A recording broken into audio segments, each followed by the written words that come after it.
I'll see this gets sent out today.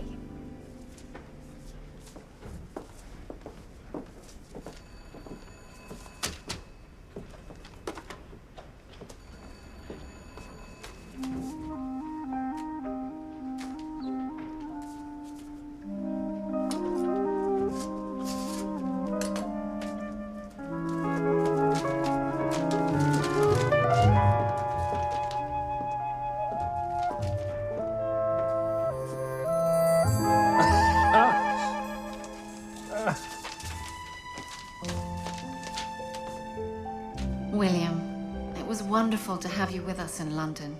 Susanna and I are missing you more than ever. I hate to deliver the news this way, but the miles between us give me no choice. I've received a grant to expand the teaching hospital.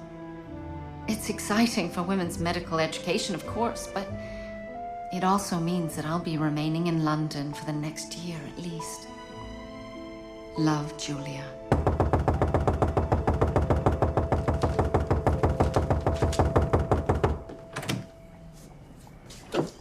Miss Longfellow, now is not a good... Trust me, you are going to want to see this. What is it? Evidence of a crime you and I are going to prevent from occurring.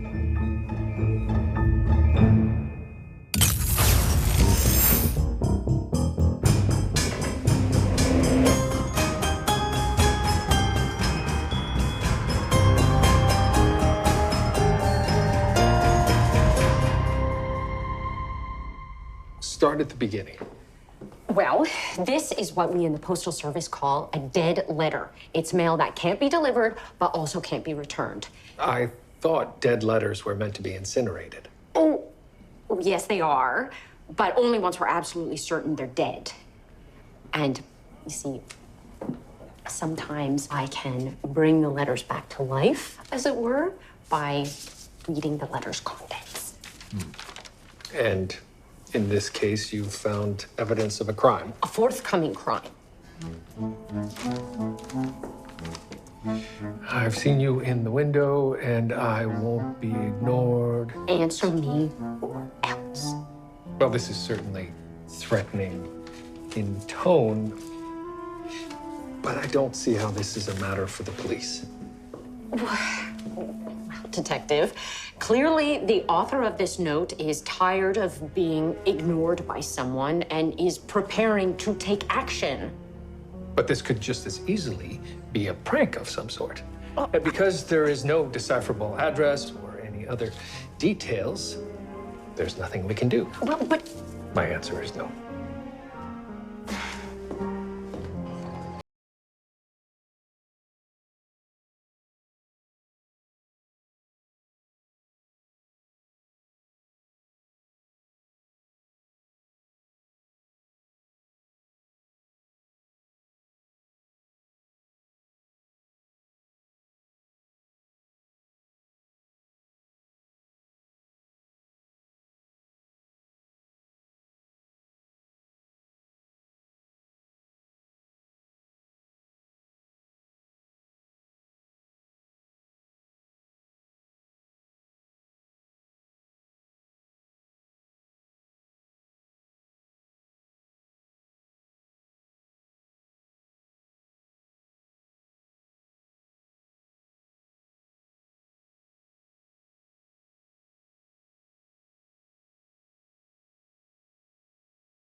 Let's go. Get out! Well done, Miss Hart. Are you all right? Just another night in paradise.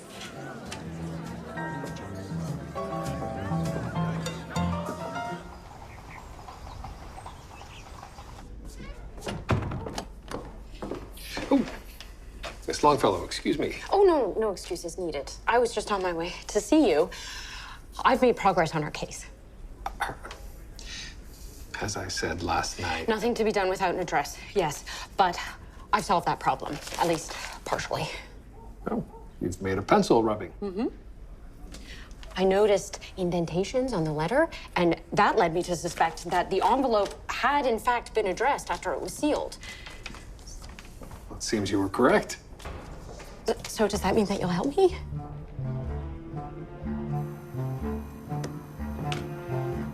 Sir, has the case come in? Oh, no, I'm helping my neighbor with a project, or at least I'm trying to, but I've had no success. Sir, what sort of rooming house have you moved into that there would be blood on your neighbor's mail? Oh, that's not blood, and that's not what I'm after. The faded ink or graphite markings of the address. I was hoping they could be revealed by ultraviolet light, but no. I wonder if...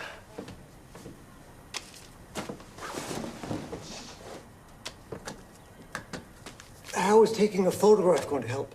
Well, the physicist Robert Wood has had some success photographing using infrared light with long exposure. I'm not sure I understand. Oh, both ink and graphite are visible under infrared light, so perhaps using Mr. Wood's technique will reveal the address on the envelope. I see. Of course, the focal length is much too great. Sir, have you given any thought to Dr. Ogden's letter? Yes, I'll be joining them in London as soon as possible. Sir, you don't mean to say... You're not leaving the constabulary, are you? I realize that was quite sudden, and I apologize, George. But yes, I need to be with my family. Yes, of course. You don't need me to tell you you'll be sorely missed. And Dr. Ogden will be thrilled. Yes. At least I think so. I've yet to receive word or her thoughts on the matter. Detective, I must say I am quite tickled that you invited me to lunch. I'm sure I said we should meet outside. Did you? Oh. Well, a man has to eat, and I already ordered for us both. Sit. Beans and sausage? How did you... Know that they're your favorite? An educated guess based on what I've seen in your trash. Now, Detective, I'm very eager to hear what you've learned about our threat.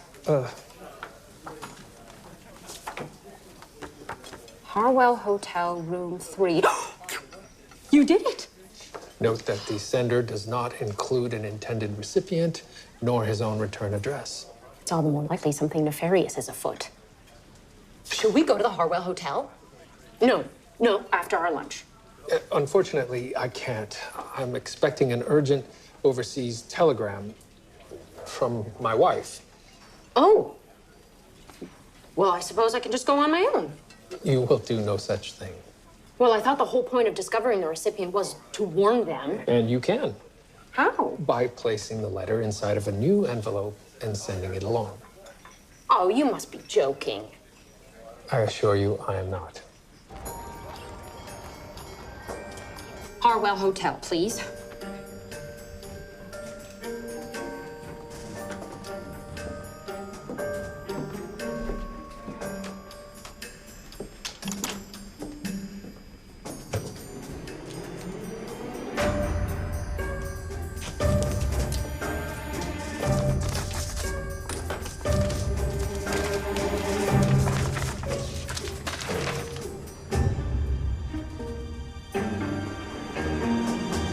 Came in while you were out, sir. As you said yourself, we each have a duty, and it's not always to each other. The constabulary needs you. You must remain in Toronto, and I in London.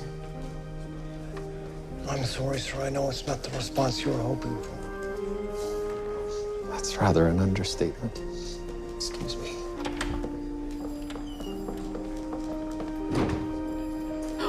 Yeah, miss, can I help you? I'm fine, thank you.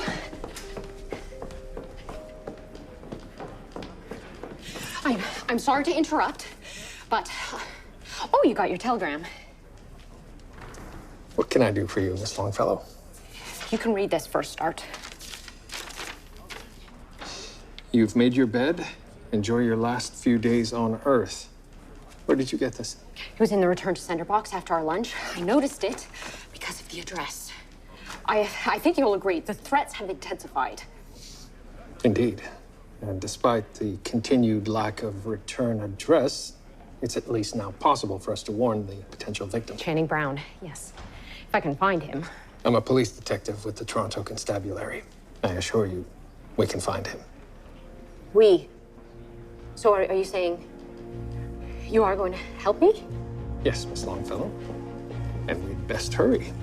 A man's life could be in danger.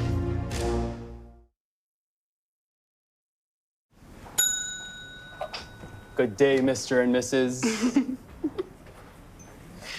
Detective Murdoch, Toronto Constabulary. I need a forwarding address for a former guest, Mr. Channing Brown. I wish I had one myself. Mr. Brown didn't leave an address. Mr. Brown has never been a guest here. But if you find him, perhaps you can give him these.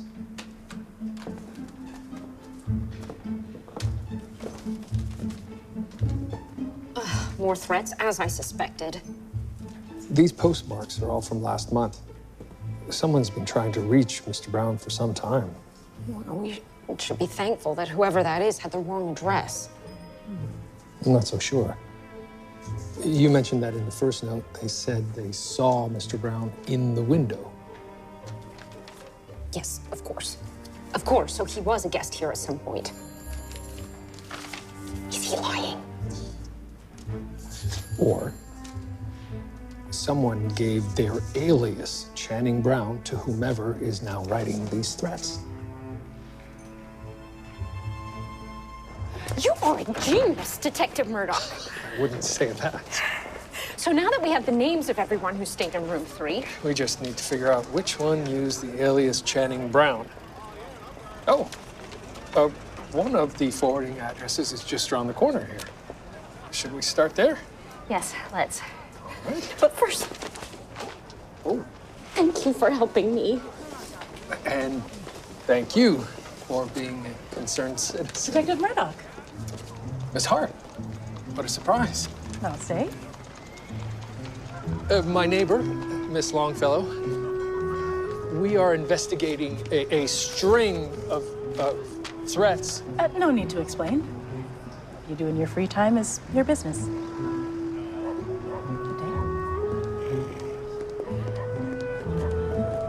Of course. Please, come in. Please. Billy, dear. There's a detective here who wants to speak to you. Just give me a moment more. Billy's a brilliant novelist. Soon the whole world will know it. You're his secretary? Goodness, no. I'm his benefactress, Juliet Medland. Now then, what did you wish to speak to me about? Your time at the Harwell Hotel. For how long were you a resident? 2 weeks? But that was months ago, before Juliet offered me this suite to live and work in. You were registered under your own name, but do you ever have cause to use an alias? A pen name, you mean? Like Mark Twain? Like Channing Brown. That doesn't sound authorial at all. Nevertheless, the individual behind this name has been the target of several threatening letters. Are you sure you've never used the alias Channing Brown? I am. Besides, I don't have an enemy in the world. Oh, sir, a moment. Yes. Miss Longfellow, you can have a seat in my office. The next potential Mr. Brown should be along shortly. What have you, George? Oh, nothing, actually, sir. I was just wondering, or rather, Effie and I were wondering if you would like to come for dinner. We thought it might brighten your spirits. Oh, Well, that's very thoughtful. But I believe I'll be otherwise engaged this evening. With this new case, you mean? That's correct. It's fascinating. I'm sure. Well, is there anything I can do?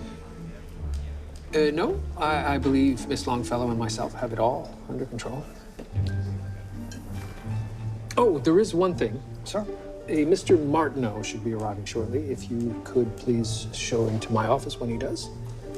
Yes, of course. Thank you, George. Yes, I stayed in room 3 at the Harwell Hotel.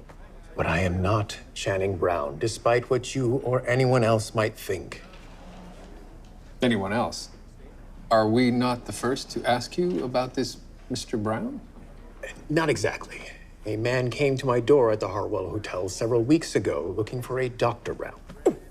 Dr. Mister, they must be one and the same. Now, what did he say to you? Was he quite threatening? You can answer, Mr. Martineau. He was agitated. Not that I can blame him. Apparently, Brown drove his wife to jump off a bridge. He what? Sorry. Did this man tell you anything else? Either about his wife's death or her connection to this Dr. Brown? He did not. Well, did he at least tell you his name? No. Now, may I? Yes, you may go. Thank you, Mr. Martineau. Do you think the man who came to his door is the one who authored those threats? I believe it's possible. And I think I may know a way to identify him.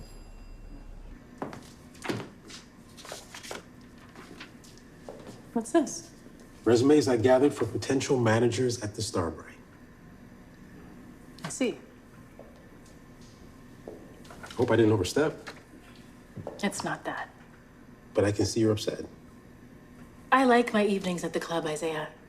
It's lively. Sometimes dangerous. At least I'm surrounded by the living. It's a nice change from spending my days in here. Detective. Miss Hart, am I interrupting? I was just leaving.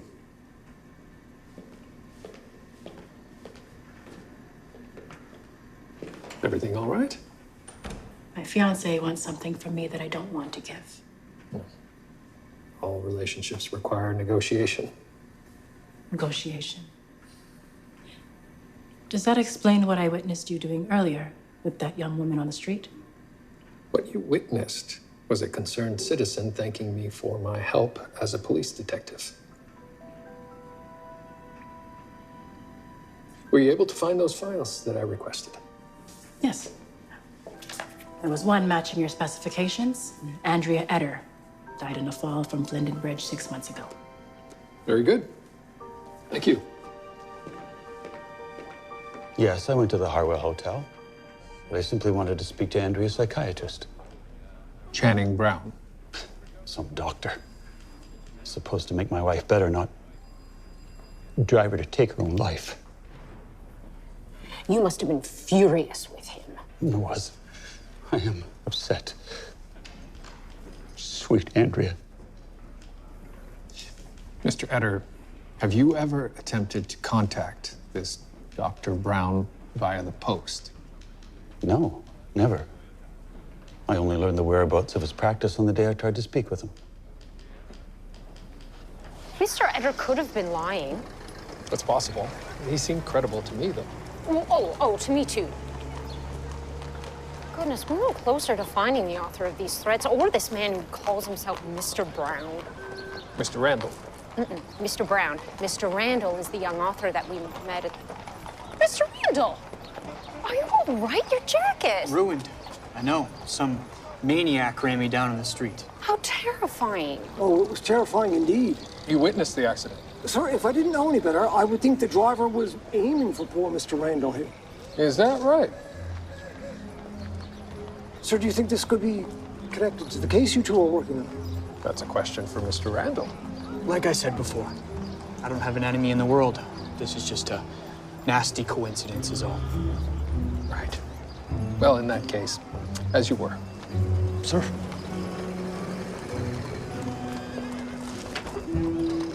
some coincidence. If you ask me, Billy Randall is Channing Brown, and whoever ran him down is the author of those threats. I think you're right. Really? Because there is one thing I don't understand, which is why Mr. Randall is continuing with this ruse.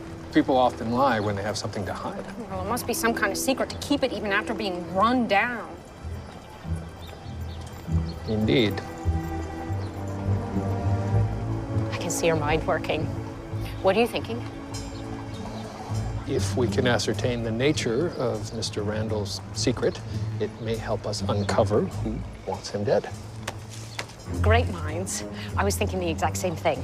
Meet me tonight at the Ashbury Hotel at 8 p.m. Miss Longfellow. And don't be late.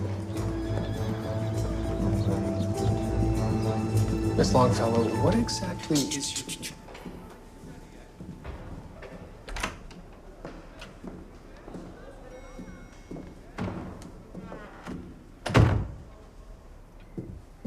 Ta-da!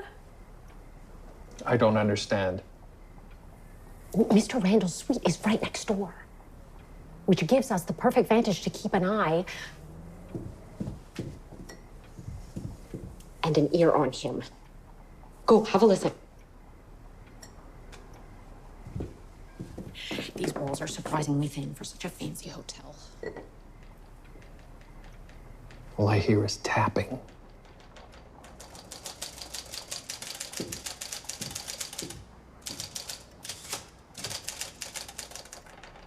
Yes, Mr. Randall's typewriter, no doubt.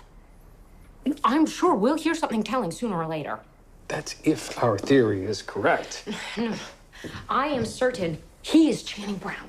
And if today's accident was in fact on purpose, then the letter writer is intent to make good on his threats. But there's nothing to say that that will be tonight. Or that the letter writer is aware of Mr. Randall's new residence, for that matter. Well, do you want to take that chance? Well, your plan has some merit. But we can't simply stay here all night on the off chance that something should happen.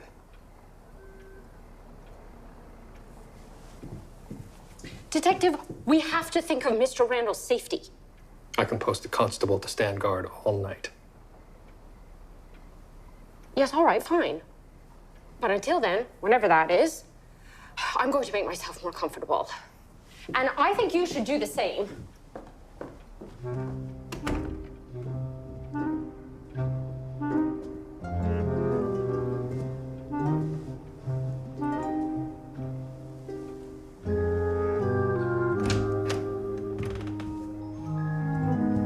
Miss Longfellow, what are you wearing? Oh, I thought we should play the part in case someone might see us. We're in a private room. Who's going to see us? Well, the hotel staff for a start. Oh, I ordered us room service. We are not on vacation. Speak for yourself. We have to eat. Oh, and the bellboy might know something of Mr. Randall's secret.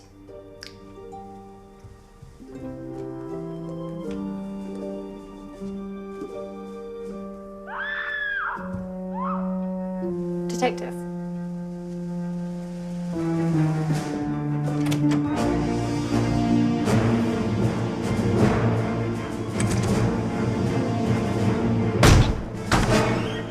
That was incredible. What's happened? Oh my God, my darling. Wait. Somebody's killed my Channing.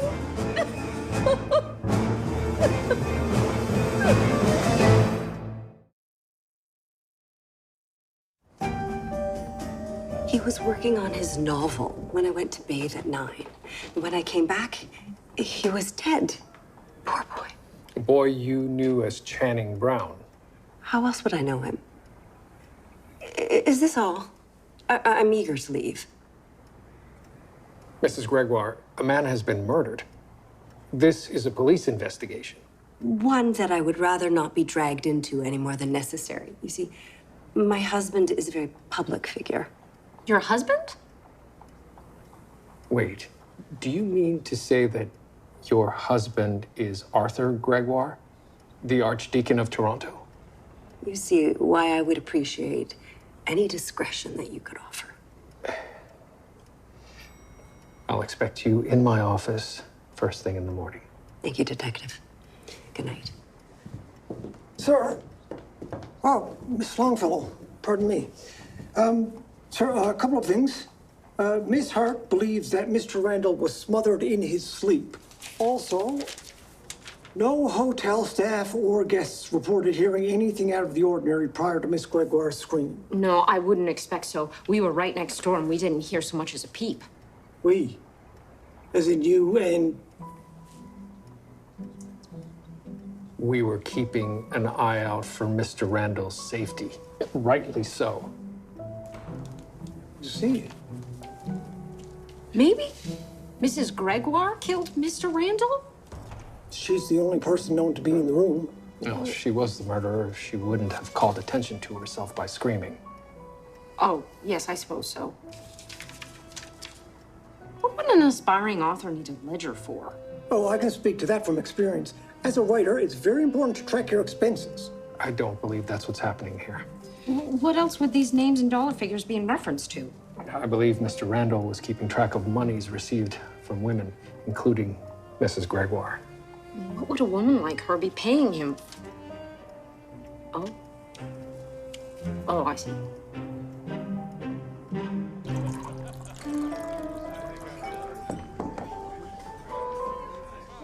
From Current.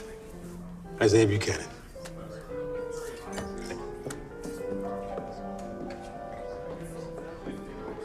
I see you've met Mr. Current. He's an acquaintance in the neighborhood. And he's agreed to take over his management at the club. What? That's wonderful. You don't mind that I didn't hire from one of the resumes you brought me? Not at all. I can't pretend that I'm surprised he didn't seem keen when we discussed this earlier. I wasn't. Well, at least not at first. Well, what changed your mind? Detective Murdoch, actually. Well, cheers to Detective Murdoch.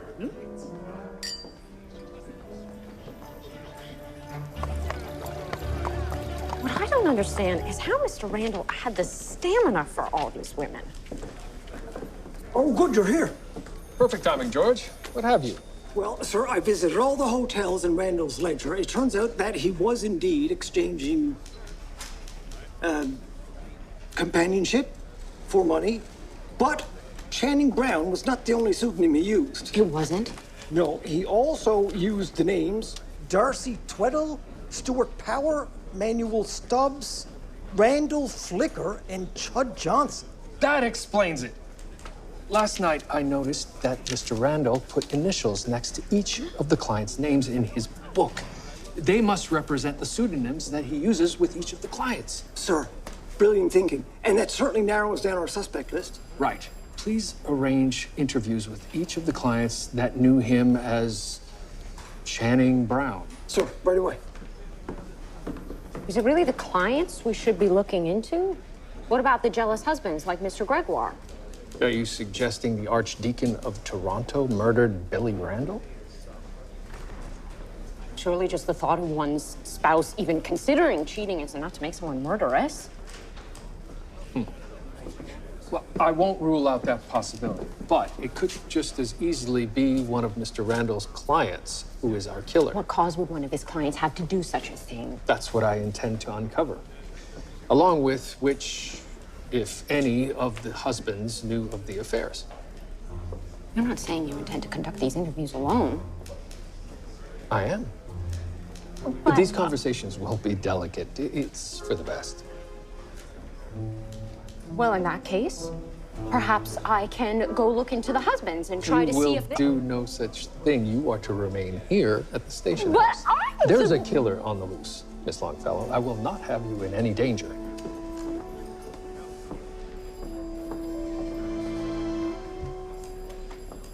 Would you like some tea? Yes, thank you.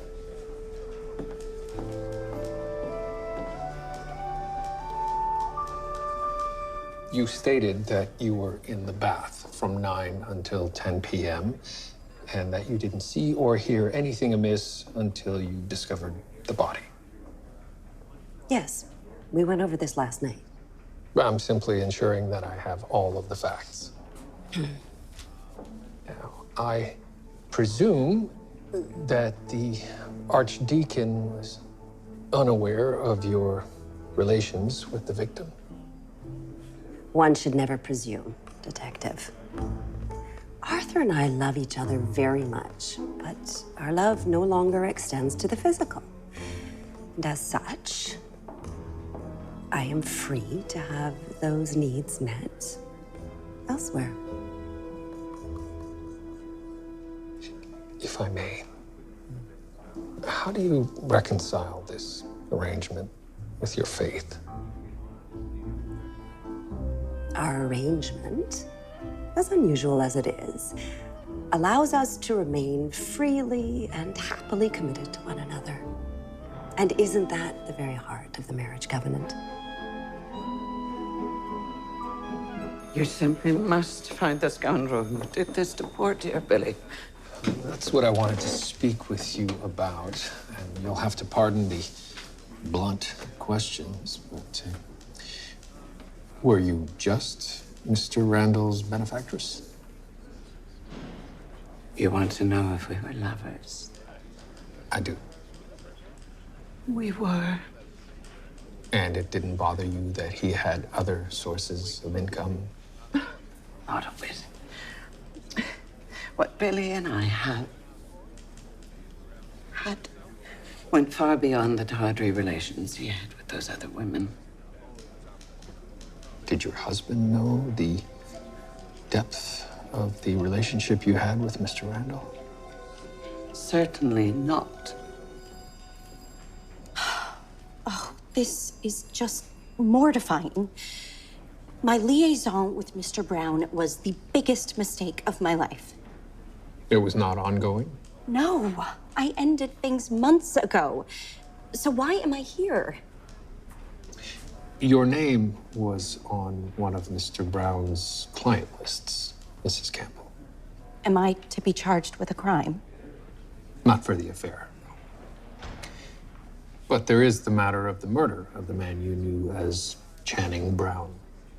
Channing was killed? After receiving numerous threats.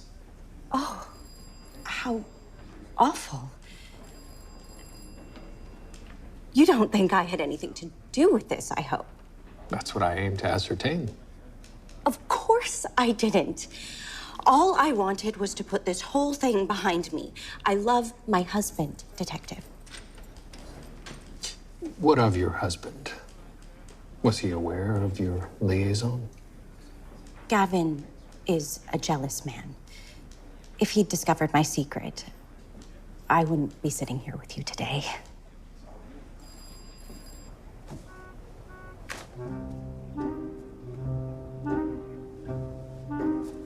What is he doing in there? Where's he going?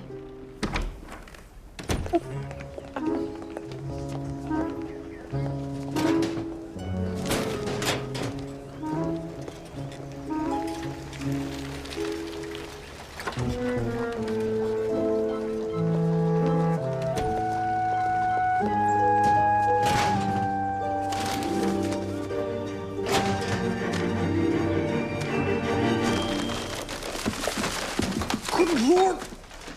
Miss Longfellow, what on earth are you doing? This could be evidence. Collected it from the husband of one of Mr. Randall's clients. I'm sorry. Could you repeat that? I was just saying something strange did happen one evening when Channing and I were out together. Go on. It was several months ago. A man marched right up to Channing and punched him in the face. Said he had driven his wife to her death.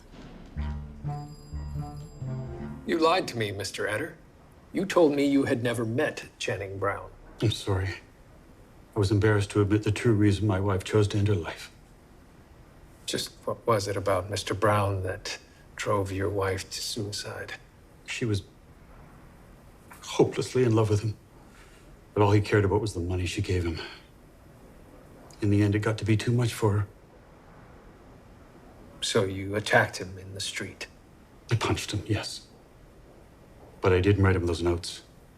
And I didn't kill him. Excuse me. Sir, I'm sorry for the interruption, but I just took a statement from a witness to the car accident who gave me a partial license. Matching Mr. Etter's vehicle. No, sir, matching Gavin Campbell's vehicle. And I found this in Gavin Campbell's trash. Enjoy your last few days. It's a match to the final threat. What's going on? It's police business, Mrs. Campbell. Step aside. Please don't tell Gavin about my affair. He'll never forgive me. Oh, I believe he already knows. Gavin Campbell, you are under arrest on suspicion of the murder of Billy Randall, also known as Channing Brown.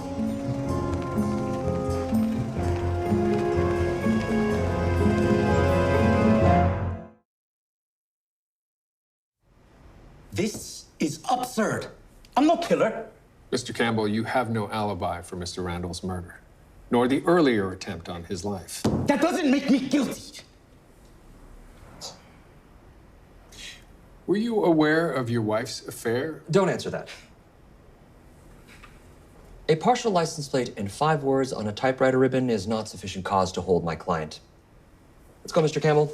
We're not finished here. We are. And if you or any other member of the constabulary wish to question my client again, you'll need to do so with me present.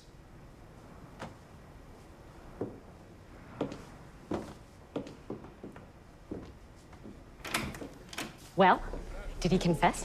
No, he left after insisting upon his innocence. No. But it's plain as day that he killed Mr. Randall. Sometimes plain as day isn't sufficient. We need more evidence.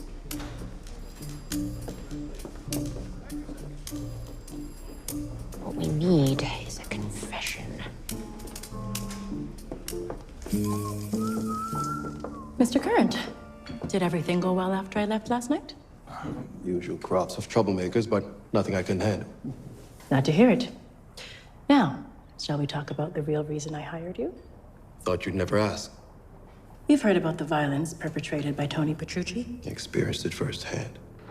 Last bar I managed got firebombed when the owner refused to pay a protection fee to Petrucci's thugs. How awful. It's just a mess. One I'd like us to clean up together. How do you propose we do that? By starting a program to help businesses keep safe from Petrucci and men like him. I can see the appeal, especially given your connections in the constabulary. Yes. Well, my position, I think, will make people eager to participate. But this is separate from that. Entirely so. We can't count on the police for everything. Don't I know it? This new program, I'm guessing it won't be free for folks to join. Small fee would only be fair, I think, given the amount of work it will take. There's my girl. Ready for dinner? Yes, just finishing up here. Are we in agreement, Mr. Current? We are, Miss Hart. Wonderful.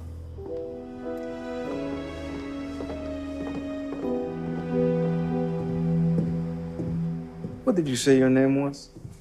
Iris Cook. I work for your lawyer. Mr. Pullman. Right. I just came by to pick up some paperwork. No, I delivered everything this afternoon. Oh, yes. That's right. Right. We must have gotten our wires crossed. Well, you came all this way. Least I can do is offer you a drink. You could probably use one yourself after the day you've had. It was a difficult day.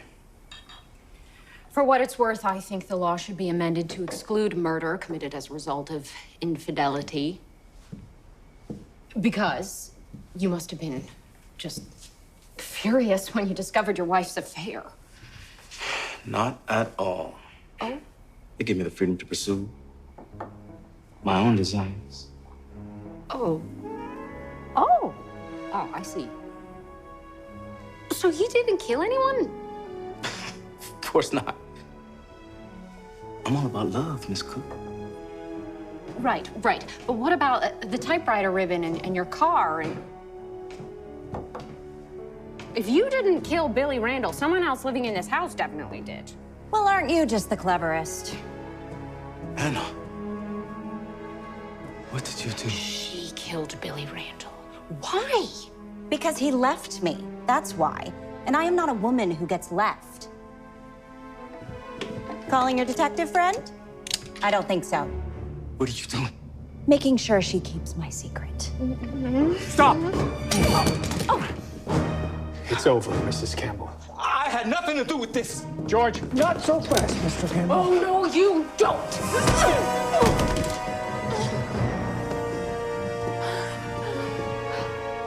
Well done, Miss Longfellow.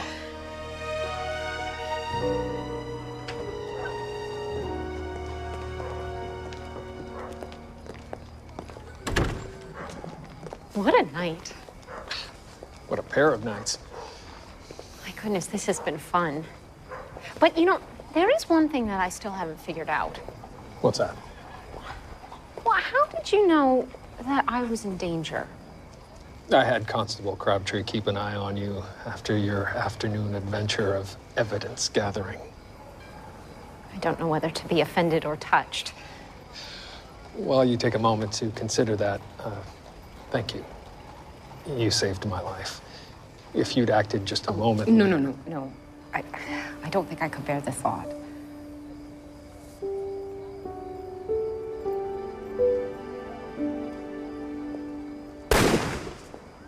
Was that a gunshot? Detective! George? Sir, come back! Mrs. Medlin, put the gun down.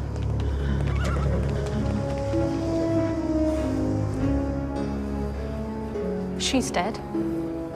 What did you do? I gave her what she deserved for killing my Billy. And now you can do with me what you will. You'll be heading straight to our cells for a start. Take back what I said about this being fun. Yes, this sort of scene does tend to have that effect.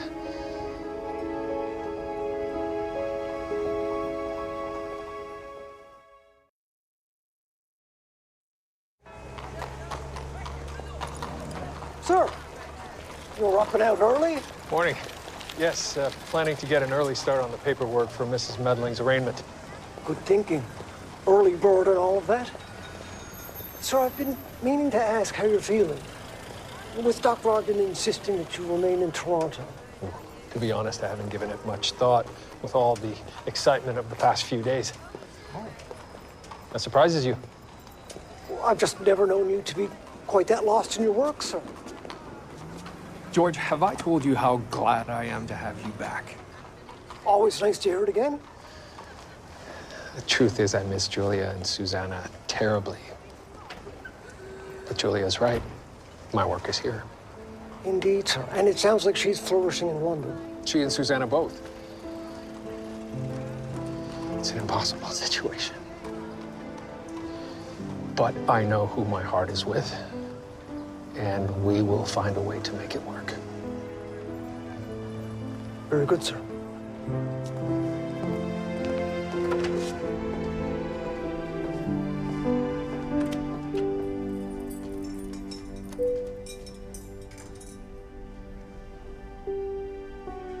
Miss Longfellow? Detective Murdoch.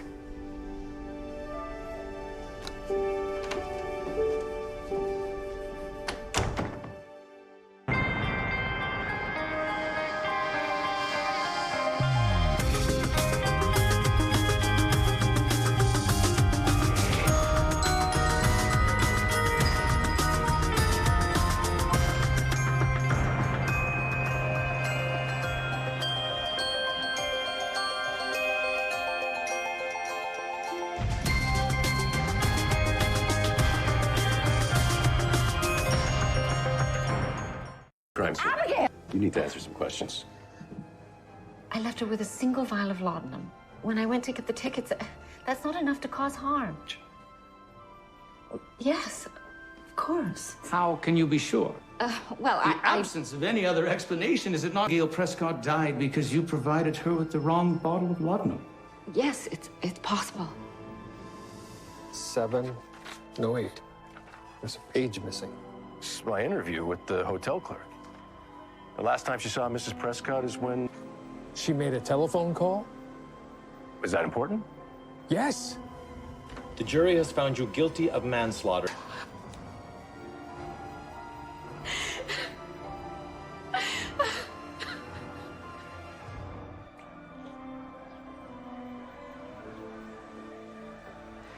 Good morning, Mr. Murdoch. Morning, Bethany. Has been quite the handful this morning. Well, usually when the little one is fussy like this, Dr. Ogden would sing her a lullaby. My baby on my bosom, warm and cozy will it prove. His arms are folding in her heart a mother's love.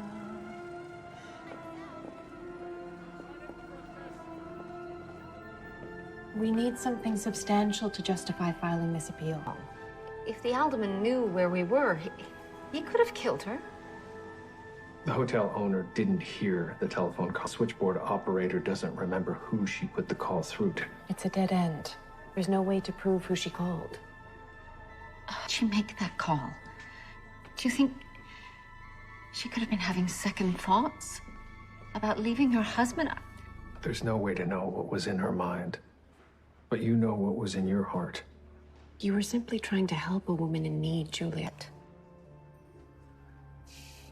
Surely the fact that someone removed a page from the police report should warrant an appeal. So?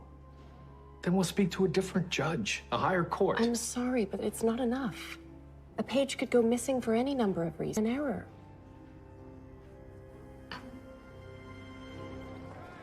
How are you faring, sir? I wish there was something I could do. What did Effie have to say? She said we could appeal, but we've lost in the eyes of the court. I can't believe it. Our Dr. Ogden in such a dire circumstance. Years. For something she didn't do. And we'll do everything we can to prove that, sir. To prove it to the court. Of course. Julia's going to miss raising her daughter. Sir, don't say that. Her first words, her first steps. 3 completely different person by the time her mother gets out of prison. Will she even recognize her? You can't let these thoughts consume you. Julia is in prison, sleeping in a cot in a windowless room. I'm spending every day and night trying to raise our daughter without her. Alone. Sir, you don't have to. No matter what happens, one thing I can promise you, you won't be alone. Is that the alderman's fundraiser? I believe so. He has some nerve. George. Thank you. Helping people has always been my mission. Especially when we need state-of-the-art facilities where the average man can get top-of-the-line health care. That is why I want a new hospital for the less fortunate. Oh, that's rich. Now this here is my friend David. He was born people who will be helped by our new endeavor. He's going to be coming around with a collection tin. If you see him, give him donation goals. Every penny counts.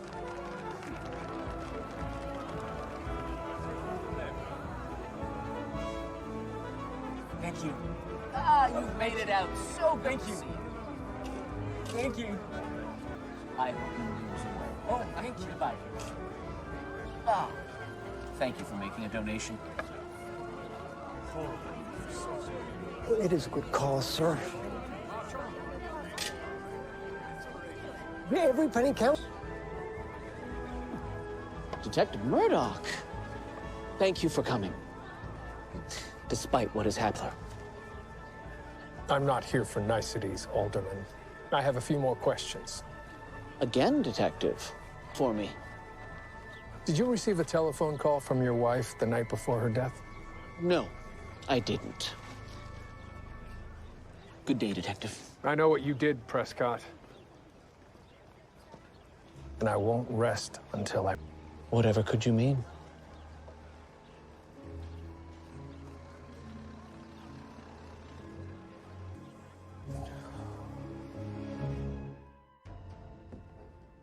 Have you spoke to Julia? How's the spirits? Oh, this is a nightmare. What's your next move, Murdoch? It was Alderman Prescott. I just can't prove it. He was the recipient of the telephone call that's mentioned immediately missing. But perhaps the question shouldn't be why is it missing? The inspector at Port Credit? It was his report. You know you have my full support. If you need anything, Thank you, sir. There is another avenue to follow. You had to have traveled from his home in Toronto to Port Credit between the time of the telephone call and when Abigail's body was discovered. Perhaps he hired a carriage. Surely an alderman would own his own carriage. In which case, you'll have a driver. George? Yes, sir.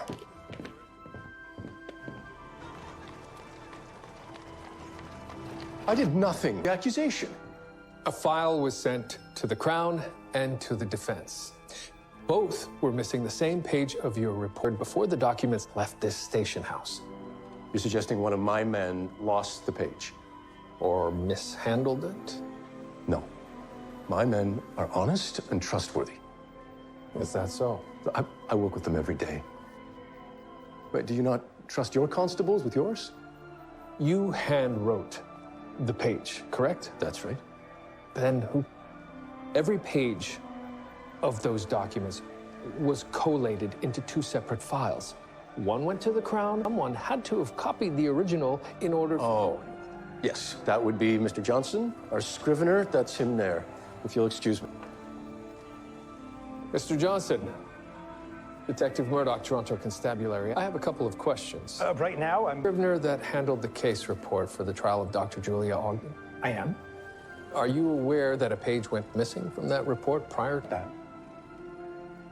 Can you confidently say that all of the pages were accounted for when you received the report from Inspector McCrae? He attests that as a fact. And yet a page was missing from the files that went to the... Things get lost all the time. By you? No, never. Yet it went missing when it crossed your desk. Inspector McCrae, and advise him not to hire... Don't tell the inspector.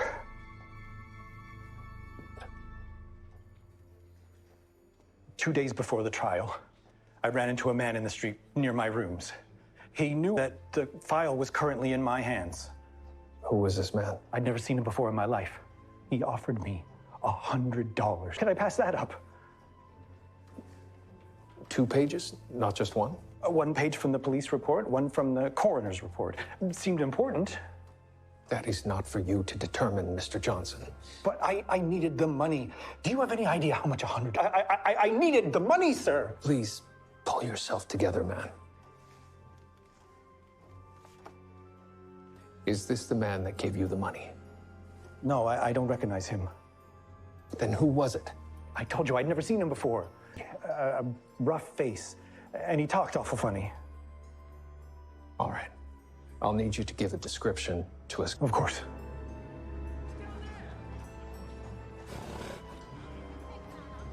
That must be his driver.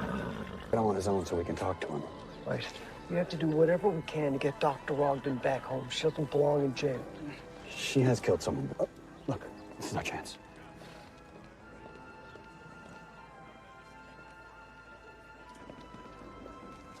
Yes. How can I help you? Condolences for the passing of Mrs. Prescott. A nasty business. An additional investigation into her death. Is that right? Should I get the alderman? No, actually, we wanted to speak to you. Mrs. Prescott died. Did you take the alderman anywhere that day? No. I was given the afternoon off that day. Usually given the afternoon off. No. That morning, we went about our business as usual. I took him to his tailor's, then back to the house, just like every day. That day, the alderman went inside the house and came back out a short time later, telling me to take the rest of the day off. Hey, he goes to... He owns it. Impressively Pressed Tailors over on Sherbourne. Oh, I've been there before. They aren't very good. Well, it does fine business. Every day. Mr. Wright, you are the coroner who brought That's right. and you delivered your report to this station house, correct? Yes, that's right. Have your report for your record? No, I assumed I would receive it back after the trial. Could you have a look if there's anything missing?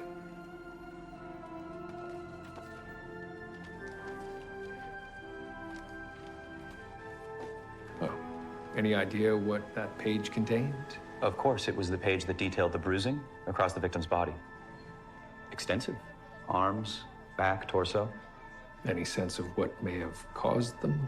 Likely from repeated blows, but death. These were minor contusions, painful, but not serious. Thank you, Mr. Ray. If I may, these were more recent than others. Yes, there was one on her arm. Her broken arm? No, her other arm. It was wide, quite fresh. So someone grabbed her. They stole the pages to hide the fact that they'd injured her in an altercation? Of something else altogether. What are you thinking? It's your professional opinion that Abigail Prescott consumed one. Dr. Ogden maintains that she instructed Abigail Prescott to consume one vial containing only 16 grams of laudanum. Wasn't consumed. What if it was injected? A rough injection leaving a bruise? You happen to find any injection marks? No, but I can't say I was looking for one. Well, if the overdose of laudanum dog didn't kill Mrs. Prescott. A revelation like this would immediately discount the Crown's case. It's too late now. She's in the ground. Let her up. So the alderman was left to his own devices the rest of the day. You know, he could have driven. Should we report back to the inspector then? It's not worth much if nobody saw him there. I still think it's strange that they make a visit to the tailors every day. It's the worst tailors I've ever been to. I had to go back 3 times, and I still don't have my pants. I'd abandon them if they weren't Ruthie's favorite pair. It's her making. Just enough to keep the doors open, I would guess. Yet they make so much that they have to make a deposit at the bank every day. Higgins, that chap, that's the downtrodden man I saw. Look downtrodden at all. Oh, scoundrel, he must be a confidence man. The Scrivener, who was paid to remove 2 pages. Paid by whom? Apparently not the alderman. We questioned the Scrivener, and he gave us a description. Inspector McCrae is putting these up all over town. This is the man. I know that man. What? My dear Bianca is terribly ill. 5 minutes of your time. Please. I was on the way to buy the tickets from the train arrived. Then he said he needed a doctor. Someone was ill? No, not someone. It was his goat, but there's nothing I could do. Of it head. Julia, did this man speak in an unusual manner? Yes, he had an accent. He purposely delayed your return back to the hotel so that someone would have time to murder Abigail Prescott. This is the man that bribed the Scrivener and delayed Julia on her way back. Coincidence? I have constables canvassing the area and putting up these posters. Hopefully someone will have seen something.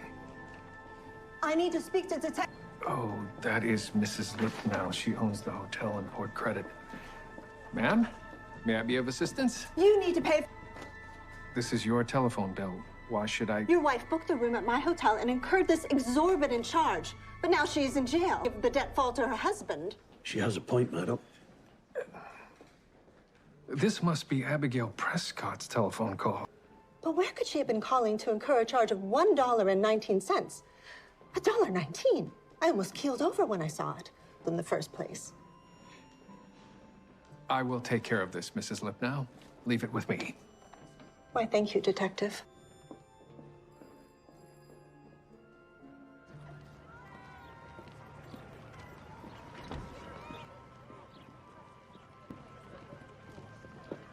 You think that's his office? Could be. Masquerading as a person in need to drum up donations for the alderman's fundraiser. Can't believe you let that man trick you into giving him money. See, he was... I never should have told you that. I still don't see how the tailor shop is connected. Unless it's not a tailor shop at all. Old man with a dreadful shake in his hands. That's not what I mean, Henry. What would an accountant be doing with a failing business right after drumming up money for charity? Edge of my seat.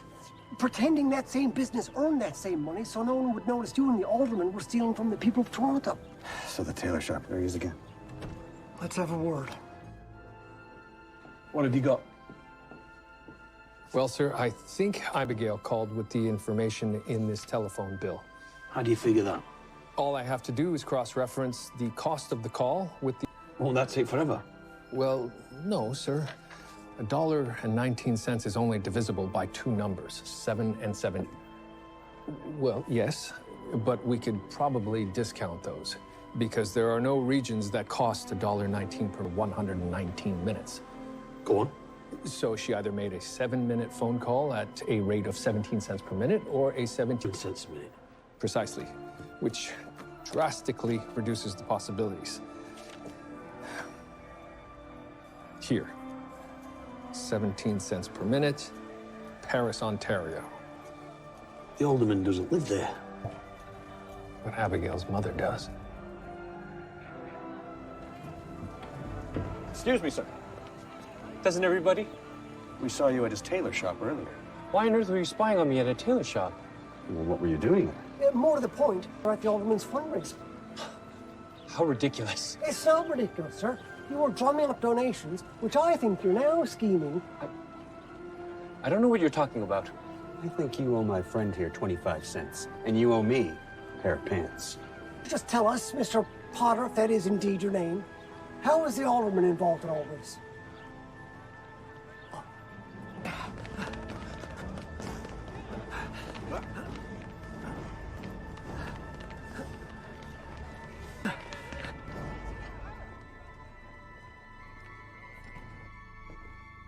I don't know why you salt in my wound.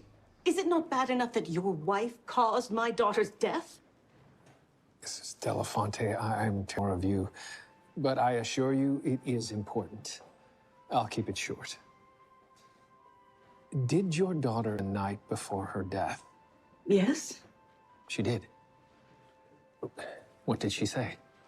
Abigail absconded with that woman, your wife. Why did she feel the need to tell you this? Of What might become of her, of course. A woman can't simply leave her husband. There are consequences for such.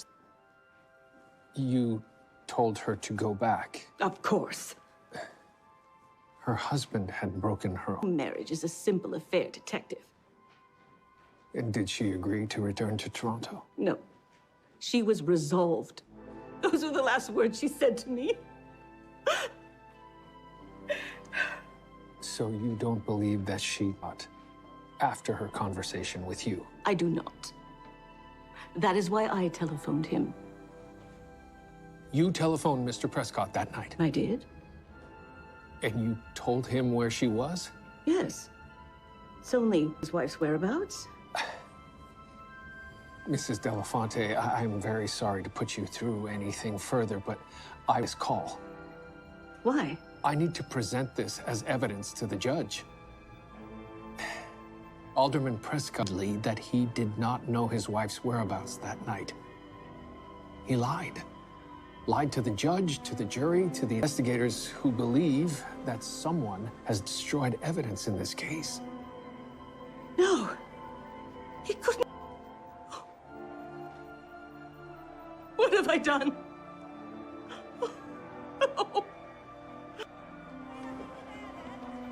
So the alderman knew where she was, meaning that he likely went down there to kill her. At the very least, I can now prove. What now? Well, I've telephoned Effie Crabtree. We'll get the mother's statement and prepare our case for an appeal. Inspector Brackenreed? Murdoch, it's for you. Detective. About to happen to your wife. What? Next time it's going to be worse. Drop the case. Who is this?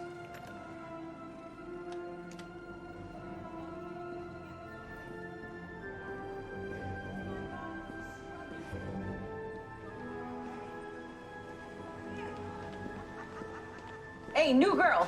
Excuse me? Did you steal smoke? I said, give me back my cigarettes.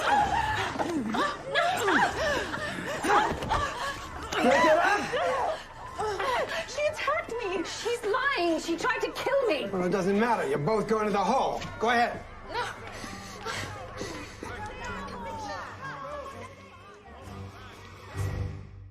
What do you mean I can't speak with her? Where is she? Only that she isn't in her cell. I have to get down there. Go, go! My lord, there has clearly been outside interference. I learned that the police scrivener removed 2 pages of the case file after being bribed. Pages that would make no difference to the outcome of this case. What my learned was something about these pages which somebody didn't want the court to know. What were on those pages? The first page detailed a phone call which the deceased made the night and telephoned her husband, Alderman Prescott, to retrieve her. Relevance, my lord.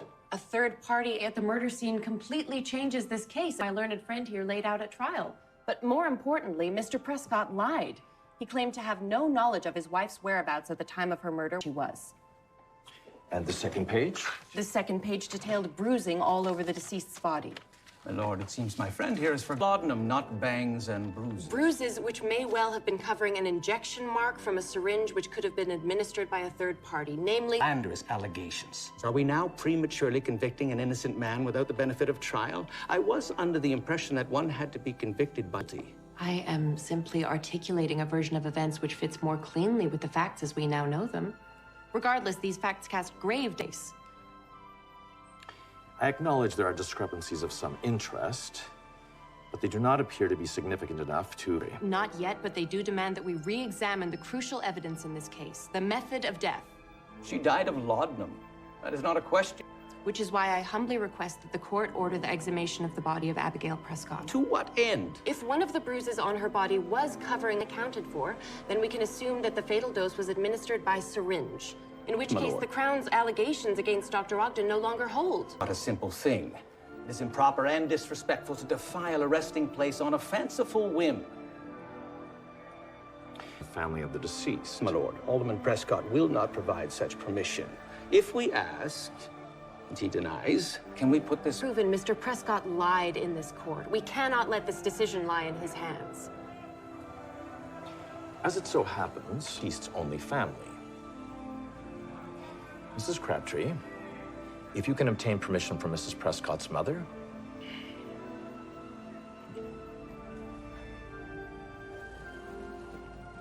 I want to see Julia Ogden immediately. Thank you.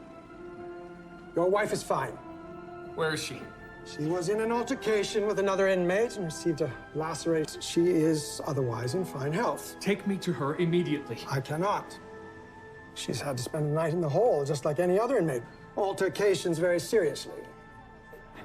Has her wound been treated? Yes. The wound was cleaned and bandaged. Mr. Warden, I received a telephone call threatening Julia's life. We need to put a guard on her. I have no way of knowing who is making these threats. Detective, you sound paranoid. Phone call at the station house. I'll see to it that she receives additional supervision for the time being. Thank you.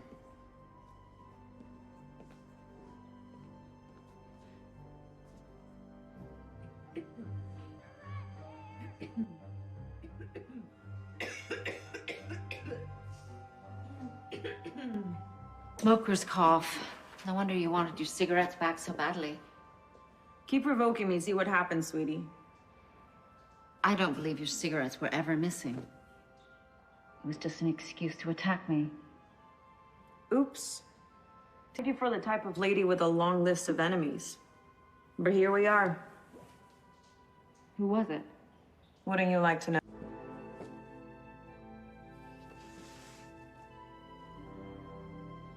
I don't blame you. I don't... I know what it's like to be a woman in a vulnerable position. Being manipulated by people with bad intentions. It's like a long and fancy way to say you pity me, huh? I hate pity. That's not it. Whoever hired you is just using you. You could have been hurt. Or you could have killed me and ended up with a lifetime sentence. Deserve to be protected.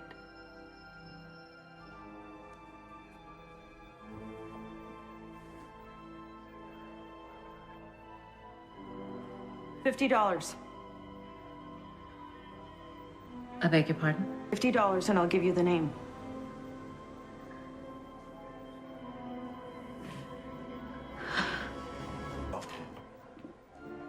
Mrs. Prescott's exhumation has been approved. The mother agreed to it. It will commence first thing tomorrow morning. Who will perform the examination? The original coroner, but overseen by Miss Hart. The judge has agreed to send the body to our morgue. Apparently, every man and his dog wants to attend. We're the only ones with the space for it. I see. I would also like to attend. Good luck getting worry. I'll make sure everything goes off all right. If we can find that syringe mark, this will all be over. And if we don't find it? Exonerate Julia now. She was attacked in prison. Her life's in danger.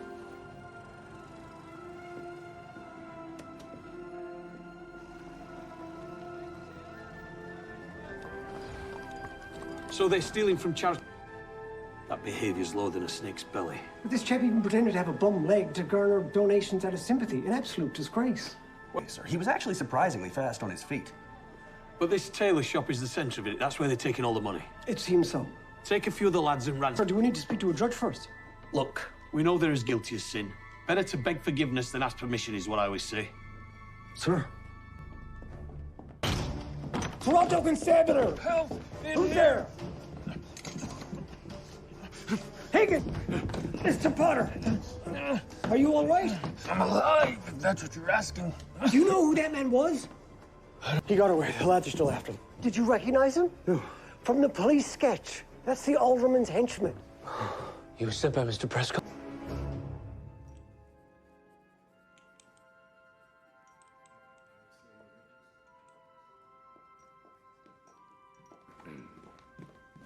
I very much admire your work, Miss Hart. Oh, thank you. You're quite the inspiration for those of us entering the field. Was that so? Everyone was all abuzz after those witch killings you solved last year. Imagine that. Actually, the victim died of anaphylaxis, but I appreciate the sentiment. Shall we begin? Of course. 583, the exhumation of Abigail Prescott. She hasn't been in the ground for so long. It seems the cold can. Wright and I will now examine the skin for puncture or injection marks.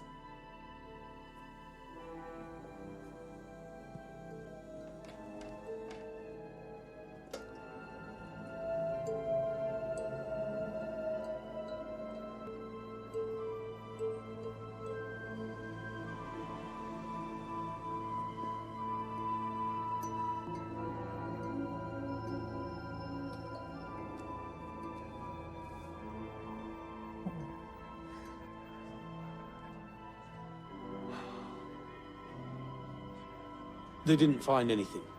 Nothing? Syringe marks present anywhere on her body. We were wrong. I'm sorry.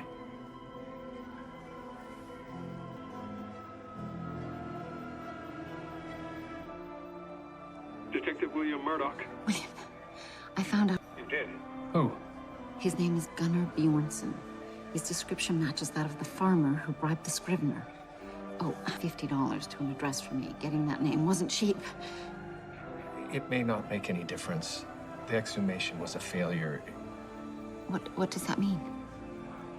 Without the syringe mark or the missing pages, anything this Bjornsson has done. Inconsequential. Oh. I'm so sorry, Julia.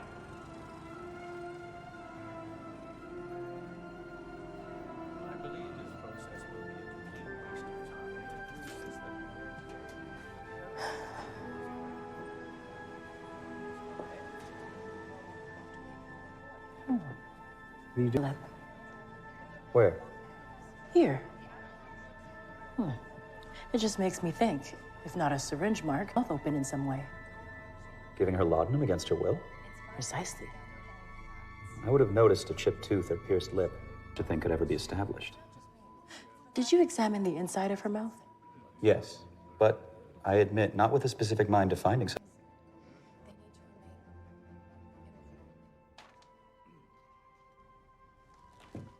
You sure this man? Man's trying to kill me. After everything I've done for him. What exactly have you done? I'm not telling you a thing. Sir, as you can see, constables are collecting every scrap of paperwork in this place, and others will be searching your accounting office. Stealing from charity, we'll find out whether you help us or not. Why are you protecting someone who wants you dead? If I help you convict him, can you keep me out of jail? That may be something we can arrange. In charge of the alderman's accounts for over a decade. And he has been indeed stealing money. From the hospital charity. Among others, the shop, so that they appear as legitimate earnings when we deposit them. And then I doctor the financials to ensure it. Clearly rotten. The hospital is just the tip of the iceberg. Just having a quick look at one more thing. Now, hold on. The purpose of this exhumation was to search for a syringe mark. This examination was not explicitly requested. What is that? Oh, my. Johnson, criminal threats, assault, attempted murder, and there's more. Oh? The last time he was in jail, he was bailed out by none other than Alderman... A direct connection. We have his last known address. The lads and I will bring him in. And Crabtree and Higgins have managed to get the accountants a spill. The Alderman... The only problem is none of this exonerates Julia. McNabb? We have word from the morgue, sirs.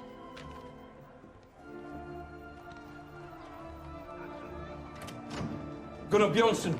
The one and only. Your arrest for bribery, interference with a police investigation, and attempted murder. Can I finish my stew first? Don't get smart. Get him! What a waste.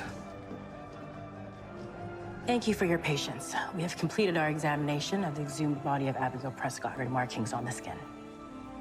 However, we were able to find an anomaly that was not discovered in the original postmortem. Yes, a foreign object in the back of her esophagus. The object seems to have moved closer to the top of the throat due to the body's decomposition. Hence why it wasn't previously found. A brass button. A button? Why would she have... No, I didn't. Is that all? Good day, Detective.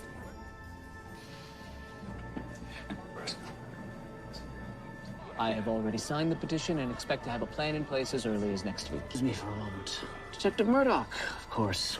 So what do I owe the pleasure? Oh, believe me, Alderman, the pleasure is all mine. Dear, I thought you didn't like me. I don't. What are you doing? That is quite enough of this harassment. You're under arrest for the murder of your wife, Abigail Prescott.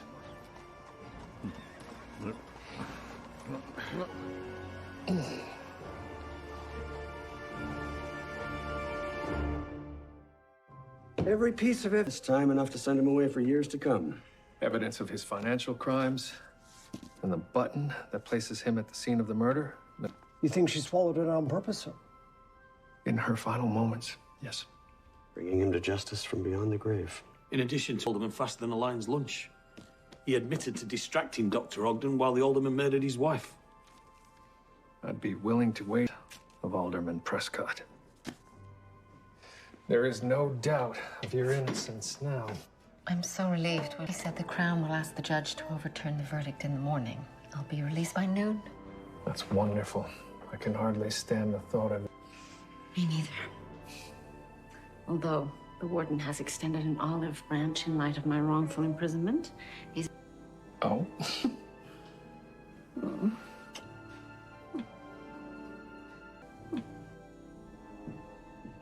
Dinner will be served shortly.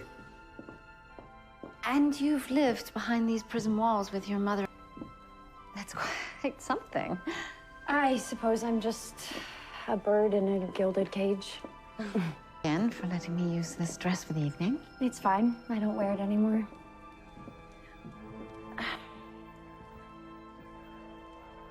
So your mother tells me that you're engaged. Congratulations. Thank you.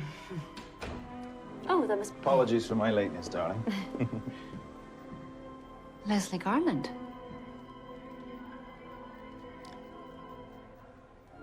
What a surprise to see you here. Yes.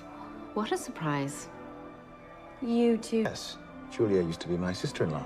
That is, before my brother was murdered and she very hastily remarried. Dr. Ogden is an inmate at the prison now. You don't say. Well, you're certainly not dressed like one.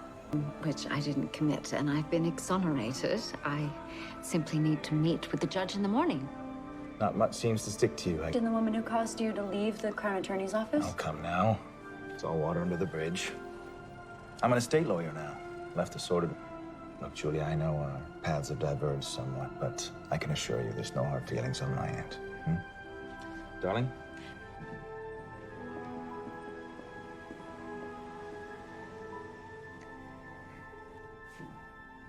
I'll have to read your book, Dr. Ogden. You've written a book, have you? Yes, with my husband, William. Thinking of writing one myself on prison reform. Joseph has set up gardens for the inmates and calming effect. Of course, the strongest deterrent to recidivism is corporal punishment. To be frank, I don't get it. Well, considering you're an inmate, I can see why you hold that opinion. more peas. I've spilled mustard on my jacket. You put too much on your beef. You always do. Jewelry is stunning. Thank you. I inherited some of my grandmother's. May I ask about your locket? It seems to be broken. That I keep wearing it, but it has sentimental value. Sarah, you shouldn't have brought... for it, ma'am. I don't know why you don't listen to me, Joseph. Ice is bad for the Constitution. Wouldn't you agree, Dr. Ogden? Theory. Mother believes all drinks should be tepid. Oh, sorry. You sure you're all right? Is poorly cooked, as usual. Hence the need to disguise it with mustard. Here. Get this stain out for me, would you? Everyone, we will recon hour. I'll bring up some Imperial Tokay from the cellar. Until then, I will be resting in my room. As will I. Make yourself comfortable in the drawing room. There's more wine in there. You seem to be enjoying it.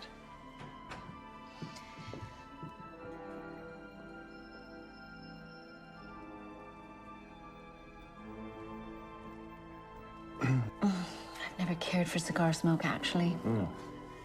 No bother. Over time, you'll hardly notice it. Beautiful cigars. Is everyone coming soon? I've just done this baked Alaska, and it doesn't last long. That looks heavenly, Sarah. Stealing the soul of a great chef? The beef aside, of course. I think I'll go find Mr. Hymas. You're up. See if you can't find my fiancée. Oh, and tell her to hurry. This dessert will not take long to melt. Mr. Dr. Ogden? What's happened? I just found him like this. Is he dead? What's all this? Dear God. Leslie? Joseph! Joseph! Mother! What's going on? Your father's been stabbed. How? I locked both of the doors before dinner. All of the windows are locked. No one could have gotten in from outside. Well, if that's true, it means one of us... What were you doing here? I came looking for your father, and I found him lying. I was checking to see if he was alive. Julia, step away from the body. I will not. The sooner I examine him, the better chance we'll have of knowing what happened. Lauren, why would Dr. Ogden kill your father? Maybe Lauren is right. Julia, step away. Oh, for goodness sake. The police said they won't be here for hours. They're not coming. Wretched police!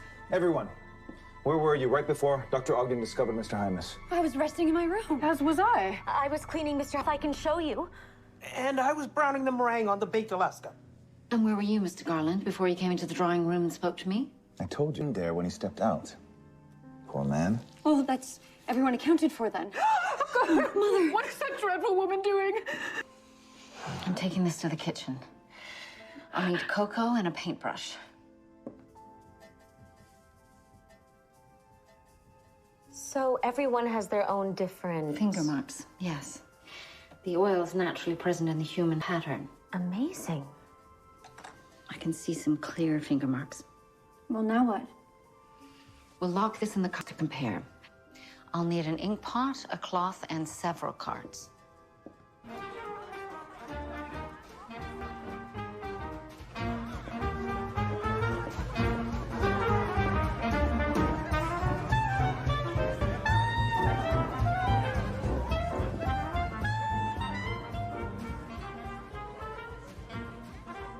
It's one of my favorites. So, how are you settling into university life? It's hard. Not everyone's welcoming. It's better. All my fraternity brothers already feel like, well, brothers. All right, all right. Gentlemen, what's the trouble? This hall's been booked already by Theta Gamma Delta, so... Clear out. We booked this hall. He unbooked it. The party's over, fellas. You don't tell me what to do. Harold fainted outside. He needs help.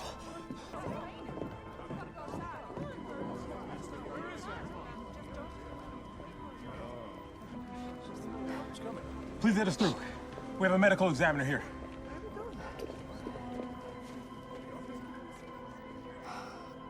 I saw him just before he fell to the ground. He was walking, then he started coughing like he was choking. Was he alone? Yes. I waved at him, tried to ask him what was wrong, but he couldn't speak. Something was constricting his windpipe. This doesn't sound right. Phone station house number 4, ask for Detective Murdoch. Yes, ma'am. What do you think, Violet? Well, I see some watery blood on his collar. Oh, before he died? This doesn't just happen to a healthy young man. Yes, Margaret's sister is visiting. She can not only talk for England, but the whole of the bloody British Isles. Ah, yes, you've mentioned her. Julia. She comes home tomorrow, right? Yes, and I plan to spoil her. Got some new maths equations to look over? No, biology.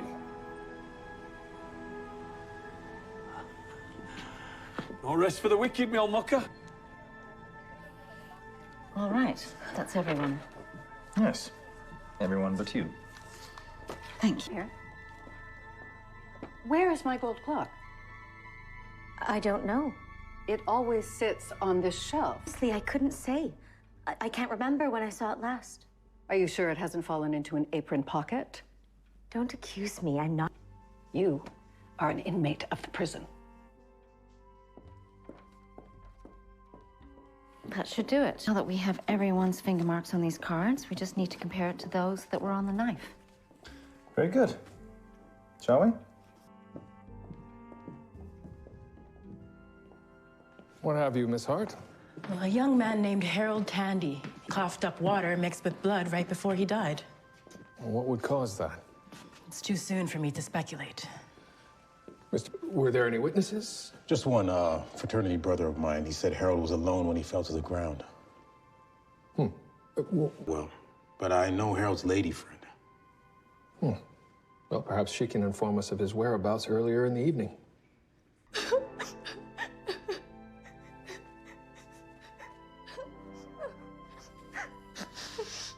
Oh, a bit of paint on your...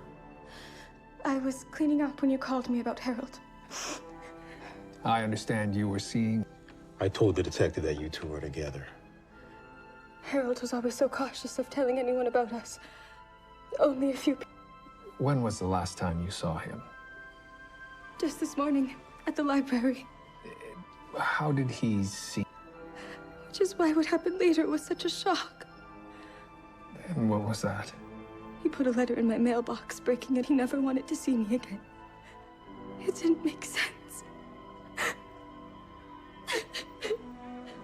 The knife is gone. Someone broke the lock. Indeed. And you were the last one seen with the knife. Mr. Garland, whatever enmity go, this is neither the time nor the place. I don't know what you're talking about. What is that smell? It's coming from the ice. It smells like mothballs. You're right. I think it's camphor. Camphor is a poison. Didn't Mrs. Hymas say that every time the warden had a drink, he felt sick? Yes. And he was the only one. Make his drinks. That would have to be Sarah. Yes? Sarah, I've noticed something unusual about the ice. Sarah? Sarah. Why were you poisoning the warden? Honestly, Dr. Ogden, I would never kill anyone. You are a convicted criminal, though. Wasn't for anything violent. I just wrote my boss's name on some checks, that's all. You laced the warden's ice with camphor, Sarah. That's a serious offense. Just make him bilious. The old coot deserved it. Well, why did you have such animosity toward him? Maids in that prison? Flogs them for the littlest thing. I've had friends left half dead from his beatings. What is it? Someone's burning these papers. Looks like someone's listening. These were written by Mr. Hymas. He was just throwing them out. I used them to get the fire lit. You didn't find the... Besides, the baked Alaska Sarah brought into the drawing room proves that she was in the kitchen when Mr. Hymas was killed. Meringue will burn in a heartbeat if you don't watch it every second. I never saw the warden. I am loath to take the word of a criminal, but perhaps Mrs. Green is not the killer after all. What was Harris? I think he was with Miss Harris. We know Mr. Tandy was with Miss Harris earlier, but what was he? Well, we was all at the house together. He was studying in the main room just before dinner. And then we all went to the hall for the dance. Mr. Tandy be walking outside alone? Maybe he just needed some air. I don't know, Detective. Right. Thank you, gentlemen. That will be all. If I have any further questions, I'll let you know.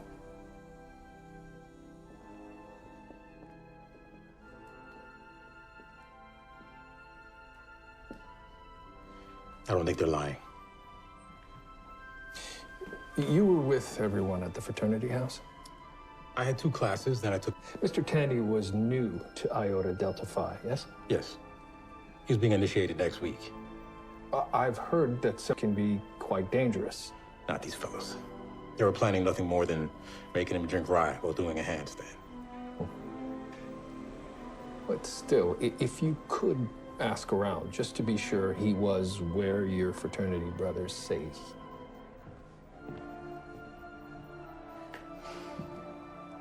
How well did you know the warden? Well, my father-in-law, after all. So who in this house would want to kill him? I have no idea. Sarah was spared with the warden, but Jane is a current inmate. For a violent offense? Well, Lauren says it was self-defense. Offense? Yes. Apparently, the warden was constantly shouting at Jane how she had scorched his shirts or not waxed the floor. He could be a real tyrant when he wanted to be. And yet she kept working for him. Well, I imagine it's preferable to being held behind bars. Perhaps she'd grown tired of his abuse. I think a conversation with Jane may be in order. I was cleaning the warden's jacket. Yes, but there was approximately 10 minutes between the end of dinner and when Mr. Hymas was killed. And I was all the way at the back of the... I understand you and the warden had a contentious relationship. Relationship? That man treated me like dirt. Fed up? Did he push you too far and you finally snapped? It never got that bad. Lauren always stuck up for me. Besides, in prison longer than I have to be. I've seen people do all manner of things when they get desperate. Well, I dare. Oh? You know what I mean? Miss and the warden? She hated him. She was always yelling at him. It's her.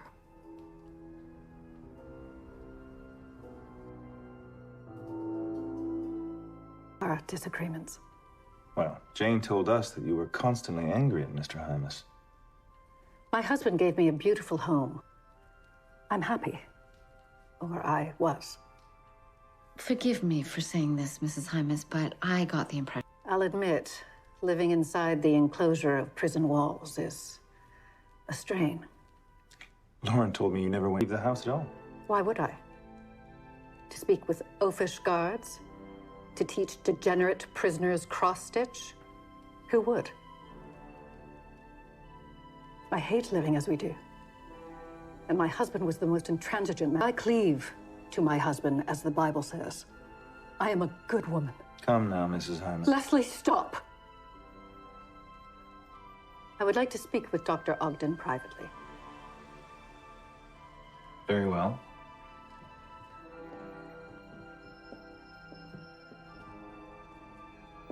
Please. It was Leslie. What? Joseph hated him. But Leslie told me your husband couldn't wait for the wedding. Dear Leslie also told you that he was very successful. Both lies. So Mr. Hymas was against the marriage? They fought. Only it have told him that if he didn't get his life together, he would see to it that the marriage was off. But is Leslie really that attached to harm? No, I don't believe they are love's young dream. But Joseph was planning on giving Leslie a...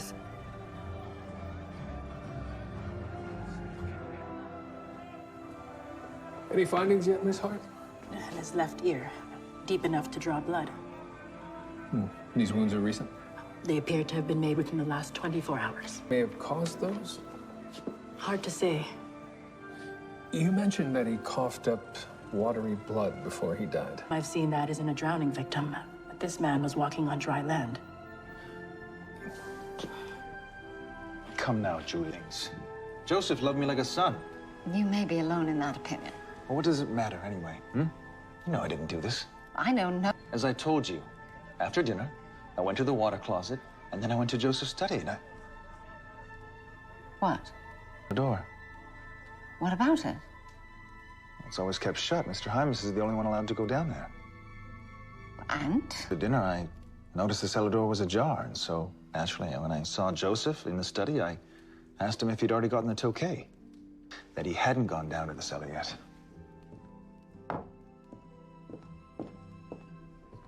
Well, it's late enough that that's my excuse. How come you're burning the midnight oil? Well, the nanny assures me that Susanna has gone to sleep, so I thought I would continue to work until... Oh, Mr. Buchanan. What brings you to our station house? Nothing good, I'm afraid. I'm assisting the detective. Oh? Mr. Buchanan at the university. We suspect foul play. Oh, well, I'm sorry to hear about that. I'll leave you to it. Good evening, gentlemen. Went swimming at the pool before the dance. So they lied. What were they hiding? They weren't supposed to be there. It's against university policy. I understand. Was Mr. Tandy with them? Yes. And there's something else. That's... Please. On my way here, someone stopped me to ask about Harold. They said they saw the Iota Delta Phi brothers leave the pool. And they saw a group of Iota Delta Phi leave, but Nathaniel and Harold weren't with them. So Mr. Woodson, the only witness, was also with him alone at the pool just prior.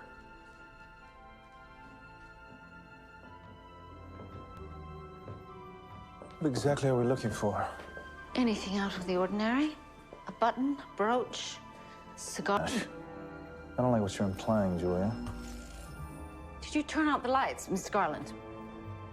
What are you doing, Mr. Garland? Dodgy wiring, I guess. You have pity about it. Let's keep looking. Dear God. What is it? The old man had been holding out on me. For goodness sake. This is Hymas's shawl. She had this on at dinner. What would she be doing down here? She never touched a drop. She's down here for the wine. Mrs. Hymas killed her husband. I don't know Witzif hates it when anyone comes down here except for himself. Don't lie to us, Mrs. Hymas. How dare you? In the cellar tonight. Fine.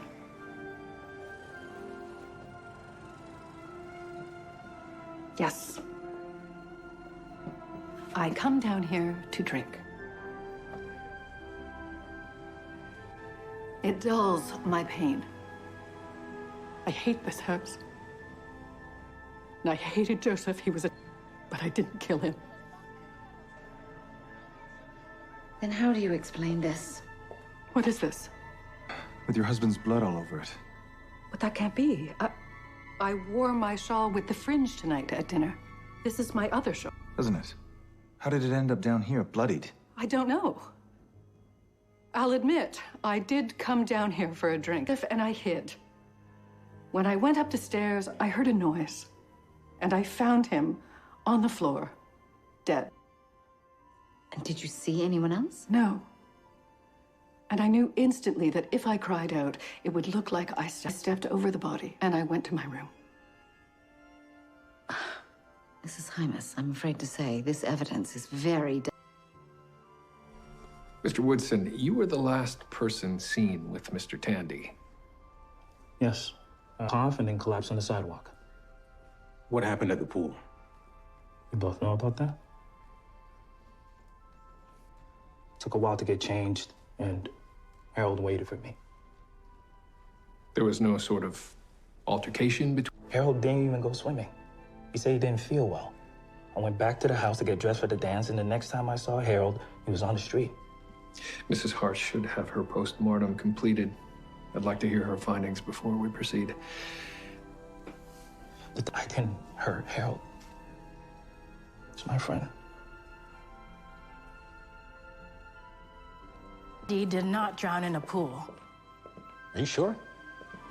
Have a look at this. I found it in his lungs along with some algae. Harold Tandy drowned in a pond, not a pool. But that still doesn't explain how he died. I think I can explain it. Dry drowning. That sounds impossible. A person can nearly drown have collected water, which later causes pulmonary edema. So Mr. Tandy was in... Yesterday, or the day before, I've read of cases that took 2 days to become fatal. Well, that certainly widens the window. Thank you, Miss Hart. One more thing. I found traces of green paint on the victim, inside his ear. Marked with green paint today. We really should cover him up, Julia. Investigation, Mr. Garland. Now look at this. Do I have to? The blood on his collar is still quite red and fresh. Just look at the blood on this shawl.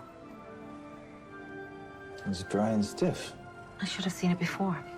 It's not there earlier. So, someone manufactured evidence against Mrs. Hymas?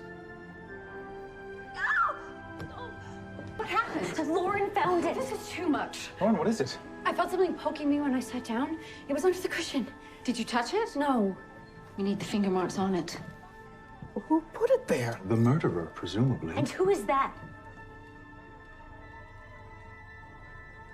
It's a tinted arch. That's impossible. Who do they belong to? Me. This must be the knife I used at dinner. It's not the murder weapon. We have to keep looking.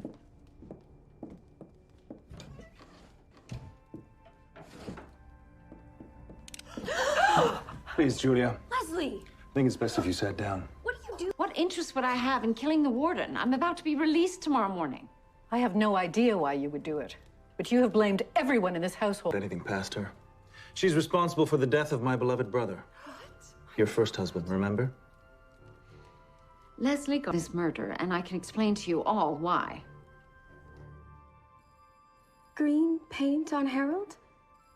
You had green paint on your sleeve earlier. It was just a silly sorority thing.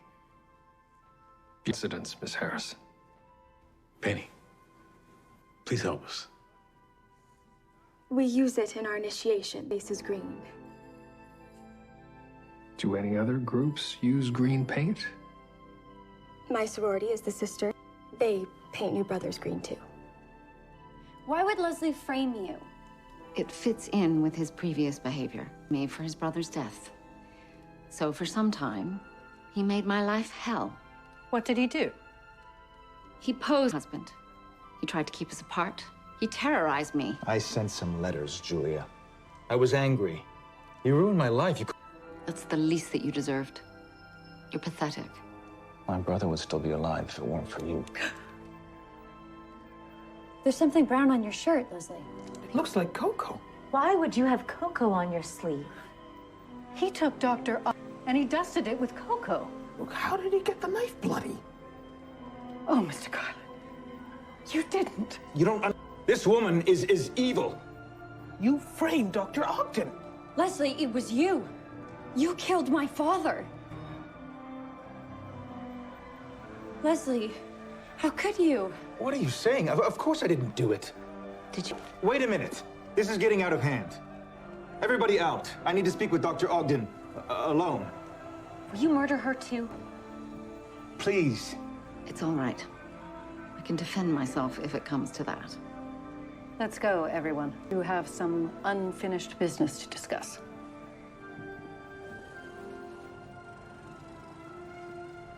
We're alone. What is it you have to say to me? I'm sorry. What? Look, Julia, I have no idea whose finger marks are on the murder weapon, all right?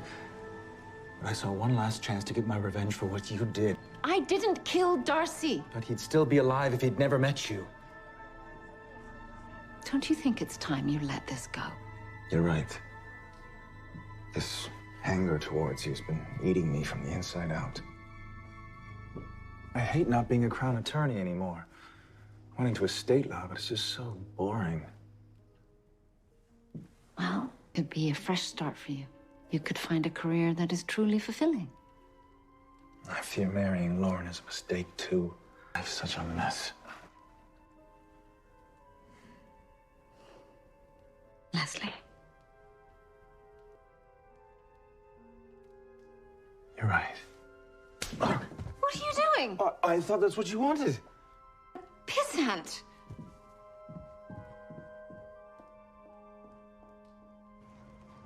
How does Theta your initiates? That's a secret. This is a murder investigation, gentlemen. We don't have time. He had a heart attack or something. Had nothing to do with us. Please answer the question. We paint him green and we make him swim 10 laps. Granted, your pond. Why? Okay. I'm leaving. I don't have to listen to anyone. Chick, Let's go. this is serious. The detective needs to talk to everyone. Don't touch me. Am I under arrest? You just might be. I can explain. There's nothing to explain. You took my gold clock. It was in the dining room. But I didn't steal it. Then how did it come to be in your possession? Lauren. Did he? I'm not sure. Lauren, you cannot marry that man. He's horrible. Sarah, it's none of your business. Are you saying that Leslie's guilty? Your mother who hates him so much. I don't know who you think you are. That's enough. Everyone be quiet. His outgoing mail. In a tray by the front hall for the mailman to pick up. I'd like all of you to move into the drawing room.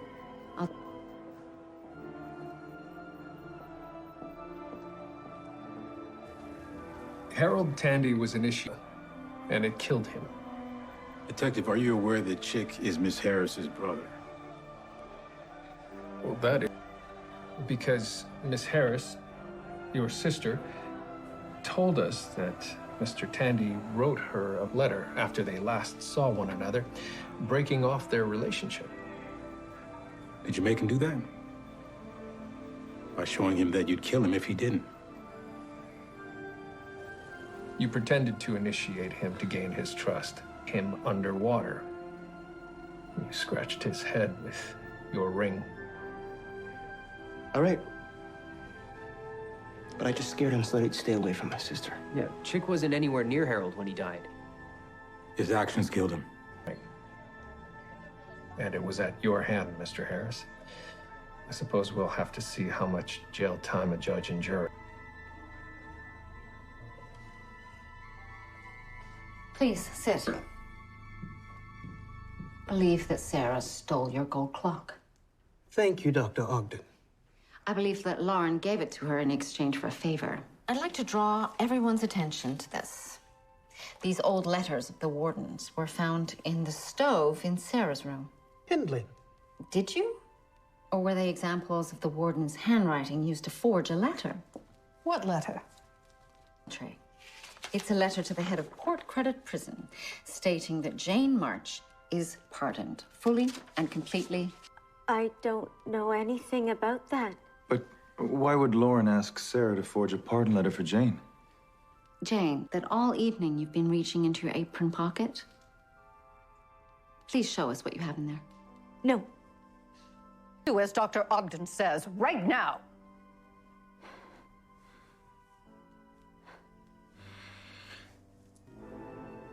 The other half of Lauren's locket. Lauren and Jane were planning to run away together. Look at me. I can't believe this. Hold your outrage, Mr. Garland. Oh, please, you can't possibly believe that I knew anything about this. Earlier, when I was just about to look in this sideboard when you stopped me at gunpoint. The knife. I'm not a betting woman, but I'd wager if I compared everyone's finger marks against those on this knife, they'd match Lauren Hymas's. You were just supposed to get me pardoned. My father would have found out and ruined everything. We could have our freedom and my inheritance. It would have been perfect. That must be the police. Took their sweet time, didn't they? Why is Jane being arrested? Jane's sentence will be lighter, but she's still part of this crime. Lauren, is everything we had a lie? Yes. It's rather harsh. I had thought you were the only way out of here. And then I met Jane.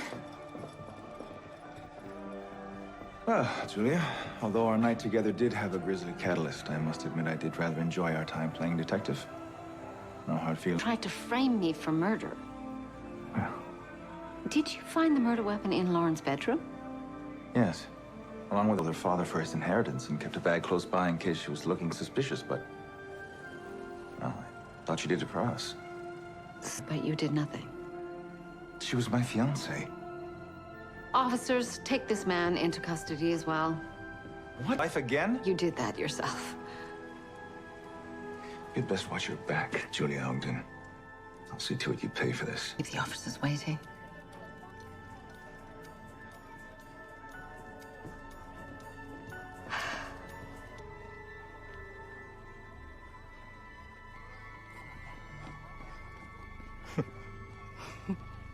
I wasn't expecting to see you. I wanted to surprise you. We were up all night. I thought you'd take the day off and sleep in. Oh, I couldn't sleep. I didn't want to miss the class. Oh. Well, how about an early dinner? That sounds perfect. Violet, do you think we can get to a single date without some calamity? We'll see. Isn't that why you like me? It's not the only reason.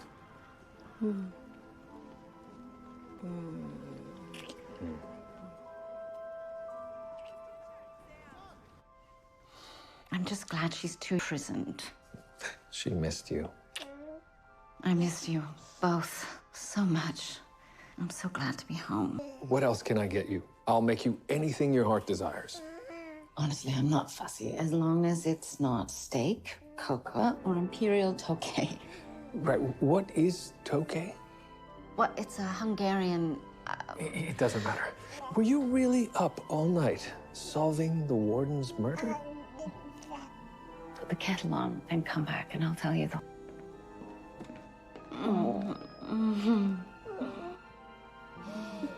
Sophisticated creation of the Toronto Symphony Orchestra. We're no longer an uncivilized city. Oh, I don't know. I think we're plenty civilized churches lately. Well, for some people, the symphony is the true place of worship. This is the life, Margaret. Mingling bloody good champagne. Language, Thomas. We're not in the station house. Margaret! Oh! Who's that? Mrs. Serrano. The music director is her husband. I'm so happy you could make it. We wouldn't have missed it for the world. Inspector. Truth be told, I much prefer the opera. Have you seen Victor? Mr. Serrano? Yes. For him, he's supposed to give a speech. Oh. Looks as though I'll have to do it. Thomas. Serrano is the author of a travesty. You have made your opinion known numerous times, Mr. Block. Our artists are the pinnacle of musical achievement. That is true. And why? Krieghoff is wonderful. And honestly, he'll put our orchestra on the map. Something we are well unable to do ourselves. Excuse me? Thank you all for coming.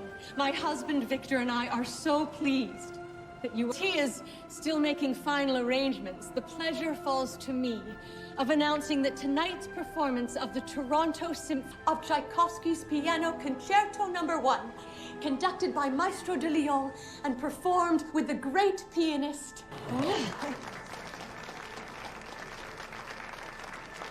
He played that concerto in New York last year. Oh, I forgot.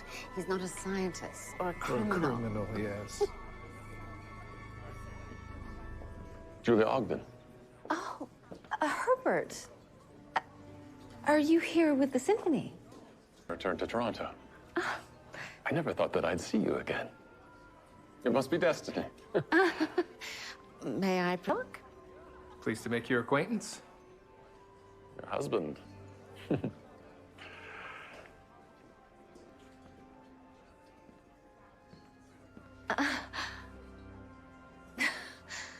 Who is that?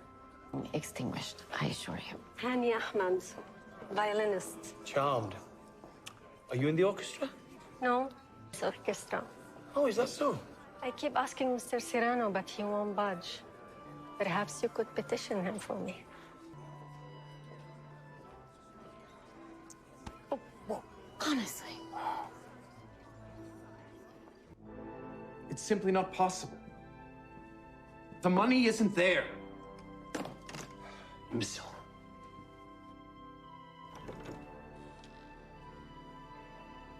Just a minute.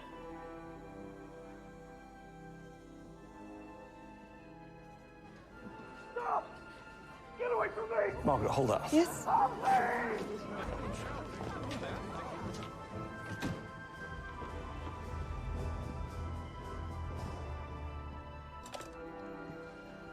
Put me through to Station House 4, please. Well, well, sirs. It appears I'm underdressed for the occasion. Although, given the circumstances, I suppose it's appropriate. But there seems to be no other signs of trauma. No murder weapon left behind. Oh my. They look like they're worth a fortune. For all the good times, V. We know what that means. Oh. Sir, have a look. Pipe one, perhaps. These look quite unique. See, was there anyone else near this office at the time of the murder? Sir, yes. The stage manager, Donald Joseph. I'm waiting for you in the lobby. Mr. Joseph, I understand you were in your office at the time Mr. Serrano was killed. Mr. Joseph? That's where I told everyone I would be. But I will. Please, don't tell anyone. That's not my concern. Now, you're certain you didn't see anyone? I don't care much for parties. We'll let you know if we have any further questions.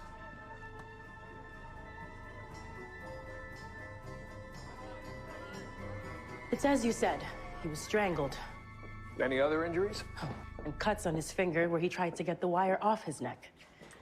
Do you have any idea what kind of wire was used? I'm afraid not. About 1/8 of an inch thick.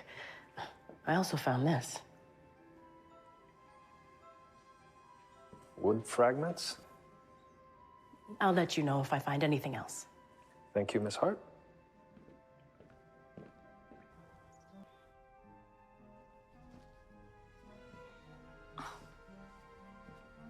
Julia, have I missed... Fabulous I am, apparently. From Herbert Block. Yes, they're all from him. Flame.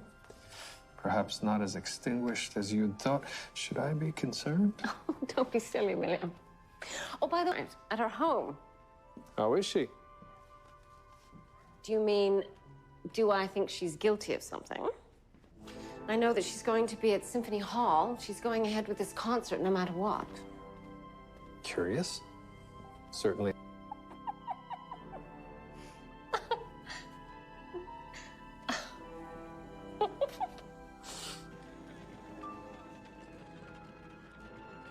Mrs. Serrano. Detective. With the concert. Of course. The symphony wasn't just my husband's dream. Shared. Mr. Joseph was seen near your husband's office. Do you think it's... Of course not. They were great friends. Do you know of anyone else who may have wished him harm? No, never. We found these diamond earrings in your husband's along with this note. Oh. He must have bought them for our anniversary. Such romantic. Is there anything else? Your husband smoked? Victor, yes, he smoked a pipe. Anything else? No, never. Excuse me.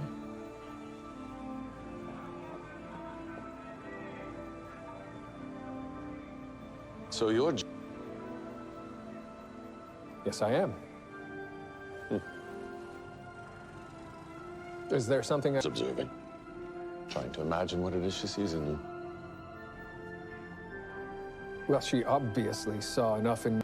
And in the future, I would prefer you stopped sending her unwanted gifts. Are you threatening me? Hardly. I would keep my distance if I thought the better man had won, but maybe the case.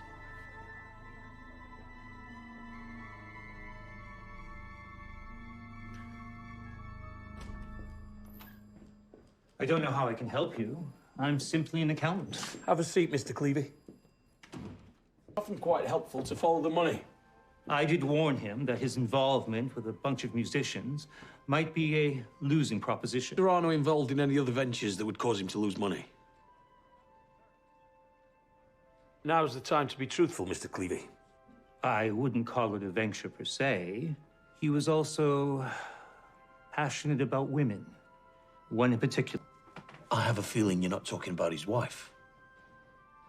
Mr. Serrano was paying for a lady's apartment. Mrs. Serrano came to me just last week demanding that I tell her, and I said the same. So Victor Serrano's wife... Most certainly did. Sir. What is it, Crabtree? I spoke to Mr. Serrano's bank manager. The diamond earrings we found in his gift for her, but they already belonged to her. He didn't just buy them, he collected them from their safety deposit box. She lied to us. No. 1,000? The fool. This mystery lady must have cast quite the spell.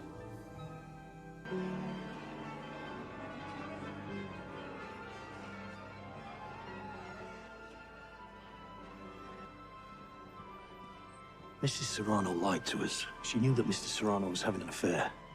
She's admitted this. Serrano's accused him for murder, I want it done within the hour, do you understand it? and she appears to have a temper. Within the hour. Mrs. Serrano. Yes, We'd like a few words. I'm quite busy right now. Mrs. Serrano, how long had you known that your... Sir. Mr. Serrano withdrew a substantial amount of money just before he was killed. We believe it was for his mistress. Diamond earrings in his pocket and a note that they were for her. You knew your husband was unfaithful. And the earrings and the money. You were furious with him. You killed him.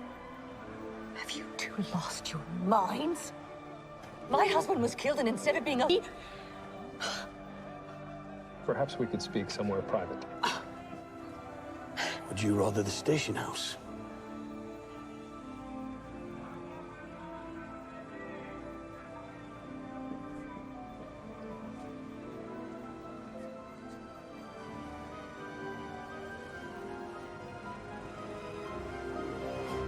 I knew my husband was having an affair. Then why lie? Because I wanted to protect his name. He was a good man. And even though he was going to give your diamond earrings to someone else? Well, I didn't know about that. Truly. Wouldn't I have taken them with me instead of leaving them with him?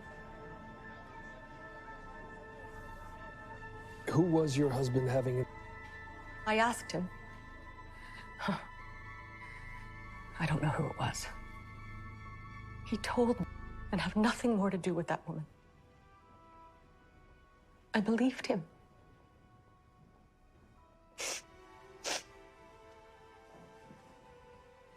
Am I under arrest? Not at this.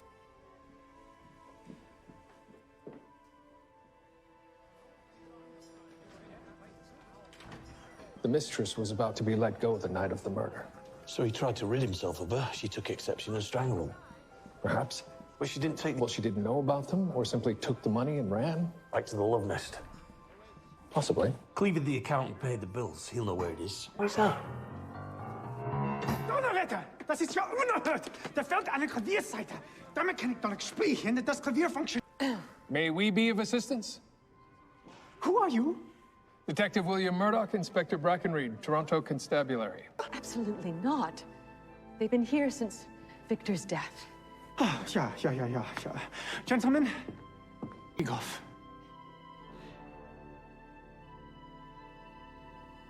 Have you had any luck finding my dear friend's killer? Good that we will. Now, what appears to be the problem? Everything. I can understand that the dressing room is not so good. Barbara, who can order a suit jacket, but what I cannot understand, Barbara is a forte piano. How am I to play Tchaikovsky on this, huh? I don't know how I was in the storage room until this morning. Well, happen it did. And now you must fix it. May I take a look? What do you know about... Well, I don't.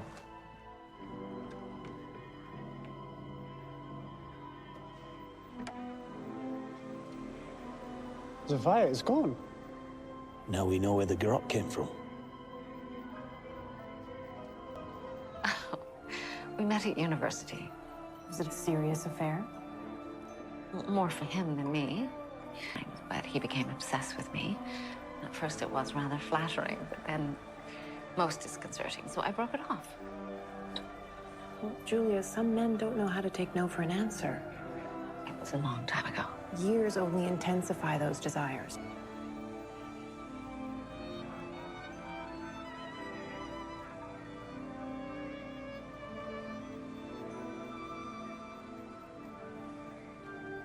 Be with me, Julia, and your life will be filled with music and flowers. The only name I have for that apartment is Mr. Serrano. There was a woman in. I don't know what you're implying. Did you see a lady go in and out of the building? Oh, no. And it's been... Oh, what a blessed relief. What, there was noise coming out of there? Was there? The same tune, over and over. Sometimes I could hear a woman curse when she played the wrong note. So you never saw the woman, but you heard her... I'd hear...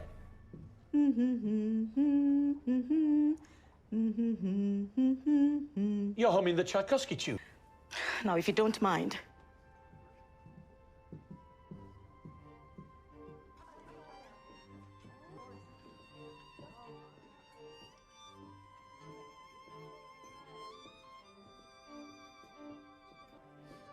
Miss Ahmad, may we have a word? Of course. To what do I owe the pleasure? I'm afraid. I see. Miss Ahmad, what was the nature of your relationship with Victor Serrano? I suppose that Victor loved me, and I loved him. But not enough to leave his wife for you. Men are cowards. He was breaking it off with you, wasn't he? Miss Ahmad, the night that he was killed. I am not a harlot, sir, and you will not speak to me as if I was one. My interest is simply... Something I had nothing to do with. Occasion? Why? May I see your cigarettes? Egyptian cigarettes. Interesting. And very expensive. Mr. Krieghoff gave me the whole package, especially for him in Cairo. Would you care for one?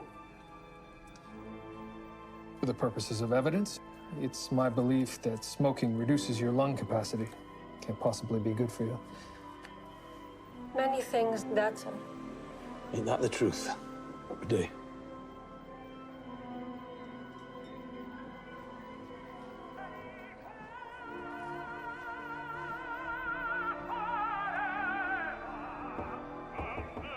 Detective Murdoch, Toronto Constabulary.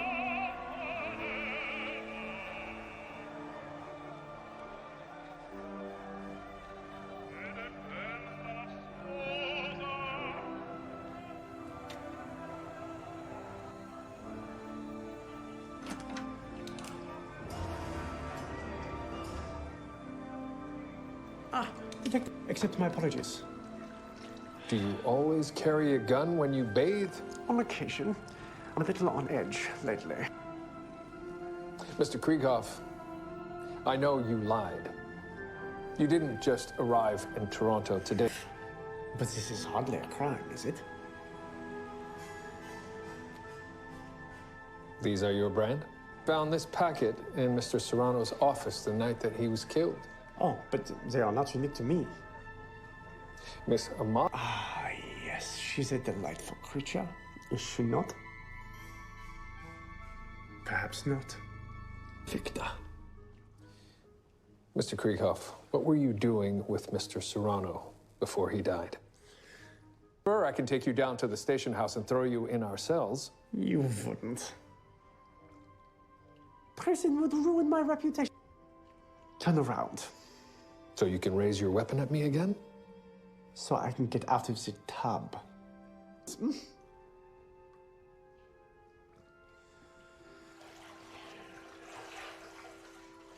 I died. I wired him from New York. Desperate. You see, some not give them money that they were going to cut off my fingers. These men? I would rather not say, but they wanted $1,000. Why?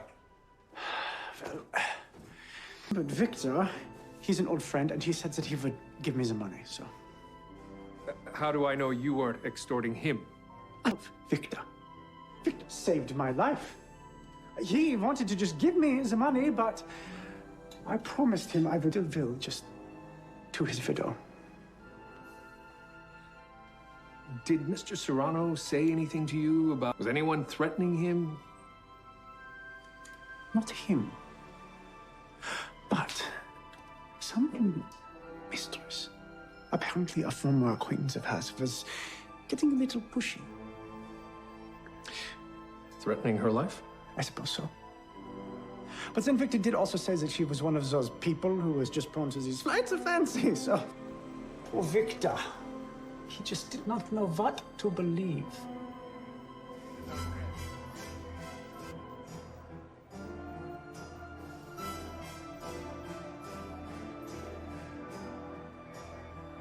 Sir, who do you think did it? Could be any one of them, George. We have 4 viable. But we know it was piano wire, is that right, sir? There was. Didn't Mr. Joseph tell us he was sleeping in the store? He certainly did. Henry. Sir? See what you can find out about a Herbert. Of course, sir. Herbert Bloxham. I don't see him on your board then. He isn't. It's an unrelated matter, George.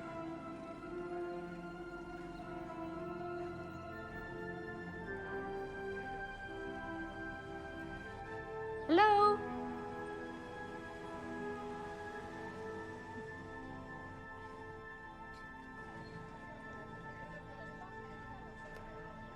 Hello?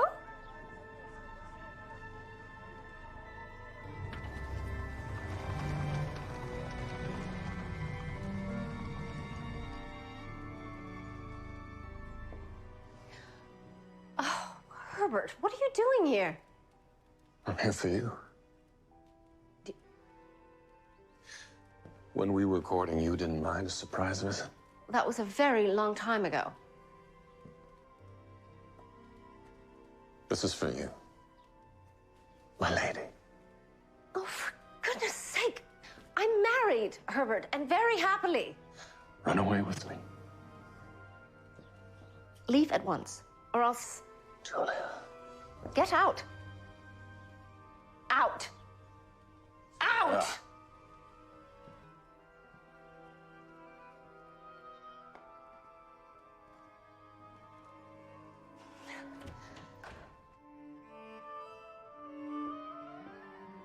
Sir, you've attended symphony performances in the past, have you not? I have. What does the conductor play?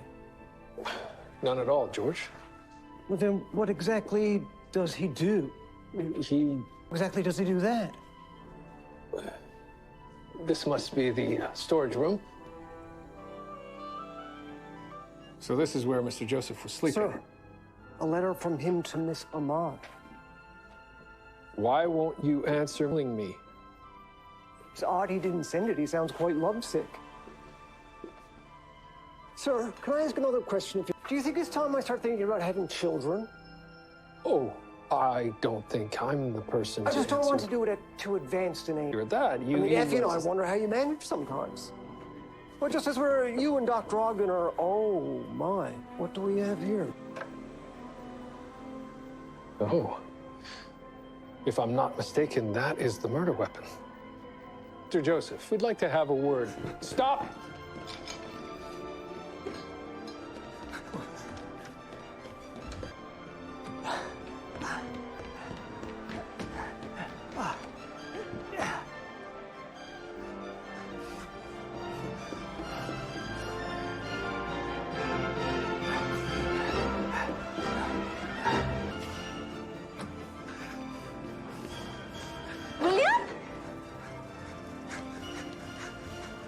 Stop!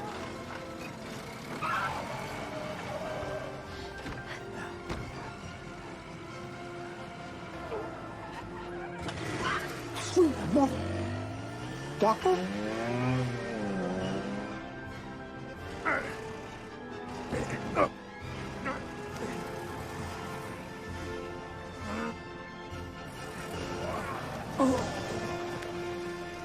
Oh, William.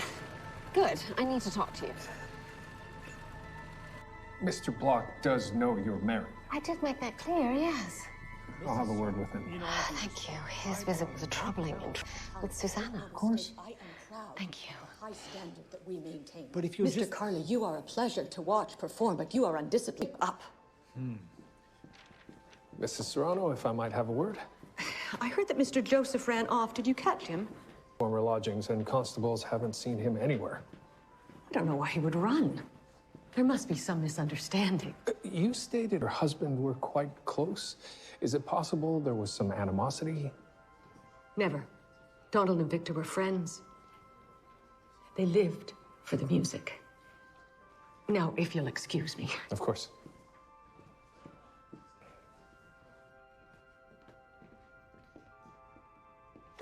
Excuse me, sir, a word? Of course. Indeed. Do not disturb him. He's very busy. No, of course. I'm just curious as to what does a conductor do? Musicians read music, do you not? Of course. And you all rehearse and practice together? Regularly. So the musicians all... So? Then presumably you could all play those parts together, even if he were, say, not there. I'm just curious as to what does a conductor do? He is the maestro. He's the lord and master of the music. George? I'm sure the role of conductor is very necessary. Necessary in ways I can't fathom.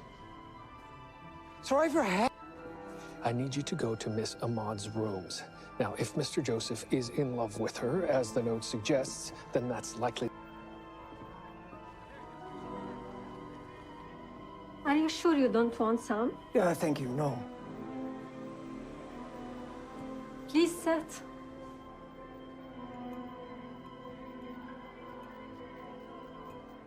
Do you really think Mr. Joseph will come here? Well, it's a hunch of the detectives. We have reason to believe that. It wouldn't surprise me.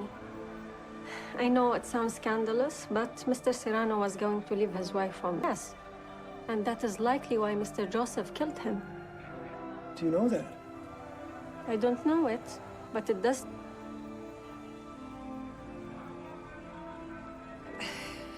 Love's labor is never easy. What? I have no stage manager, angry soloist, and now my principal second violinist has quit. Herbert Block? Why? Where is he now? I have no idea. So you think this was the murder weapon? And you say you found it among Mr. Joseph's possessions? Yes. Why didn't you get rid of it? Perhaps he didn't have time as well.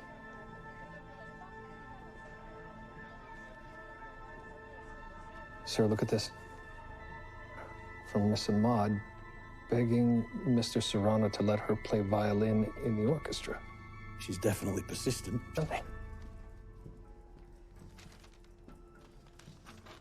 Look at this, sir. We found this letter in Mr. Joseph. They're written in the same hand. She wrote them both, but why? To make Mr. Joseph the... We're dealing with a very devious woman, Murdoch. One who George is currently with. Be perfect.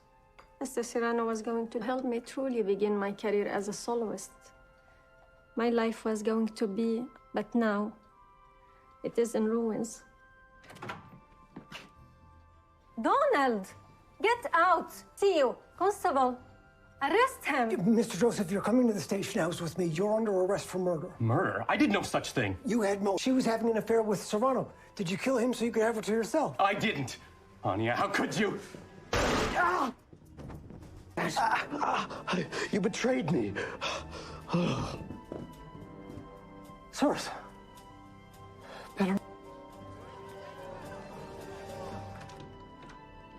I want to go home.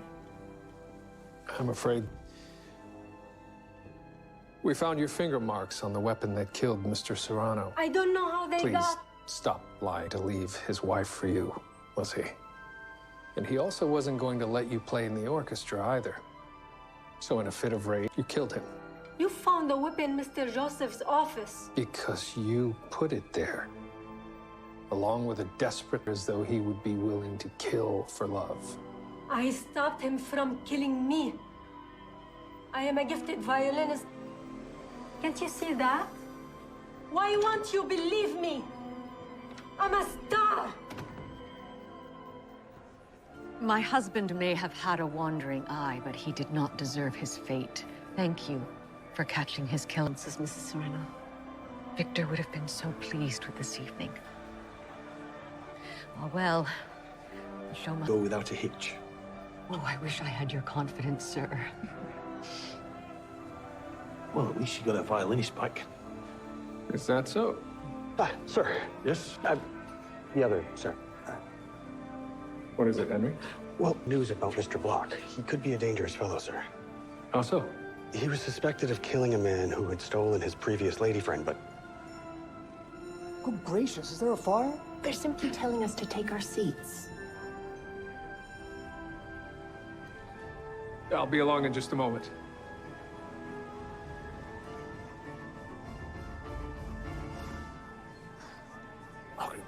We say here. We say. Why do they get the better seats? You're the inspector. We should get the better seats. Margaret will still be able to hear the music. But I'll hardly be able to see them. Barely gets the water in my dressing room hot enough to soak my arms! I'm sure you'll be wonderful.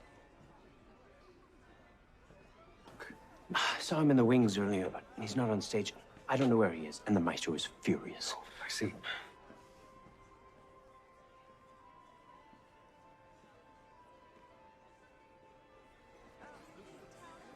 I do love Czech. Was a child prodigy on the piano. I assume most of these composer types were. Perhaps if we have a child, they'll take up the piano. I'm just joking. Only the best for George Jr.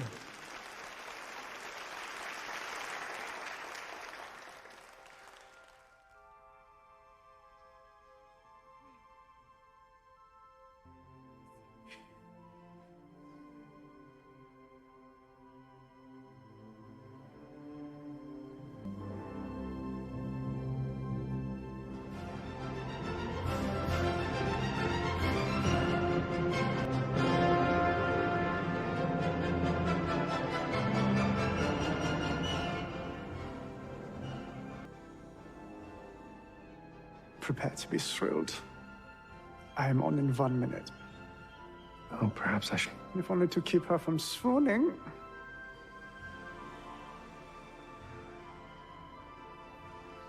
Lord.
Give me your hand. Yes! Thomas, do something. Bloody hell.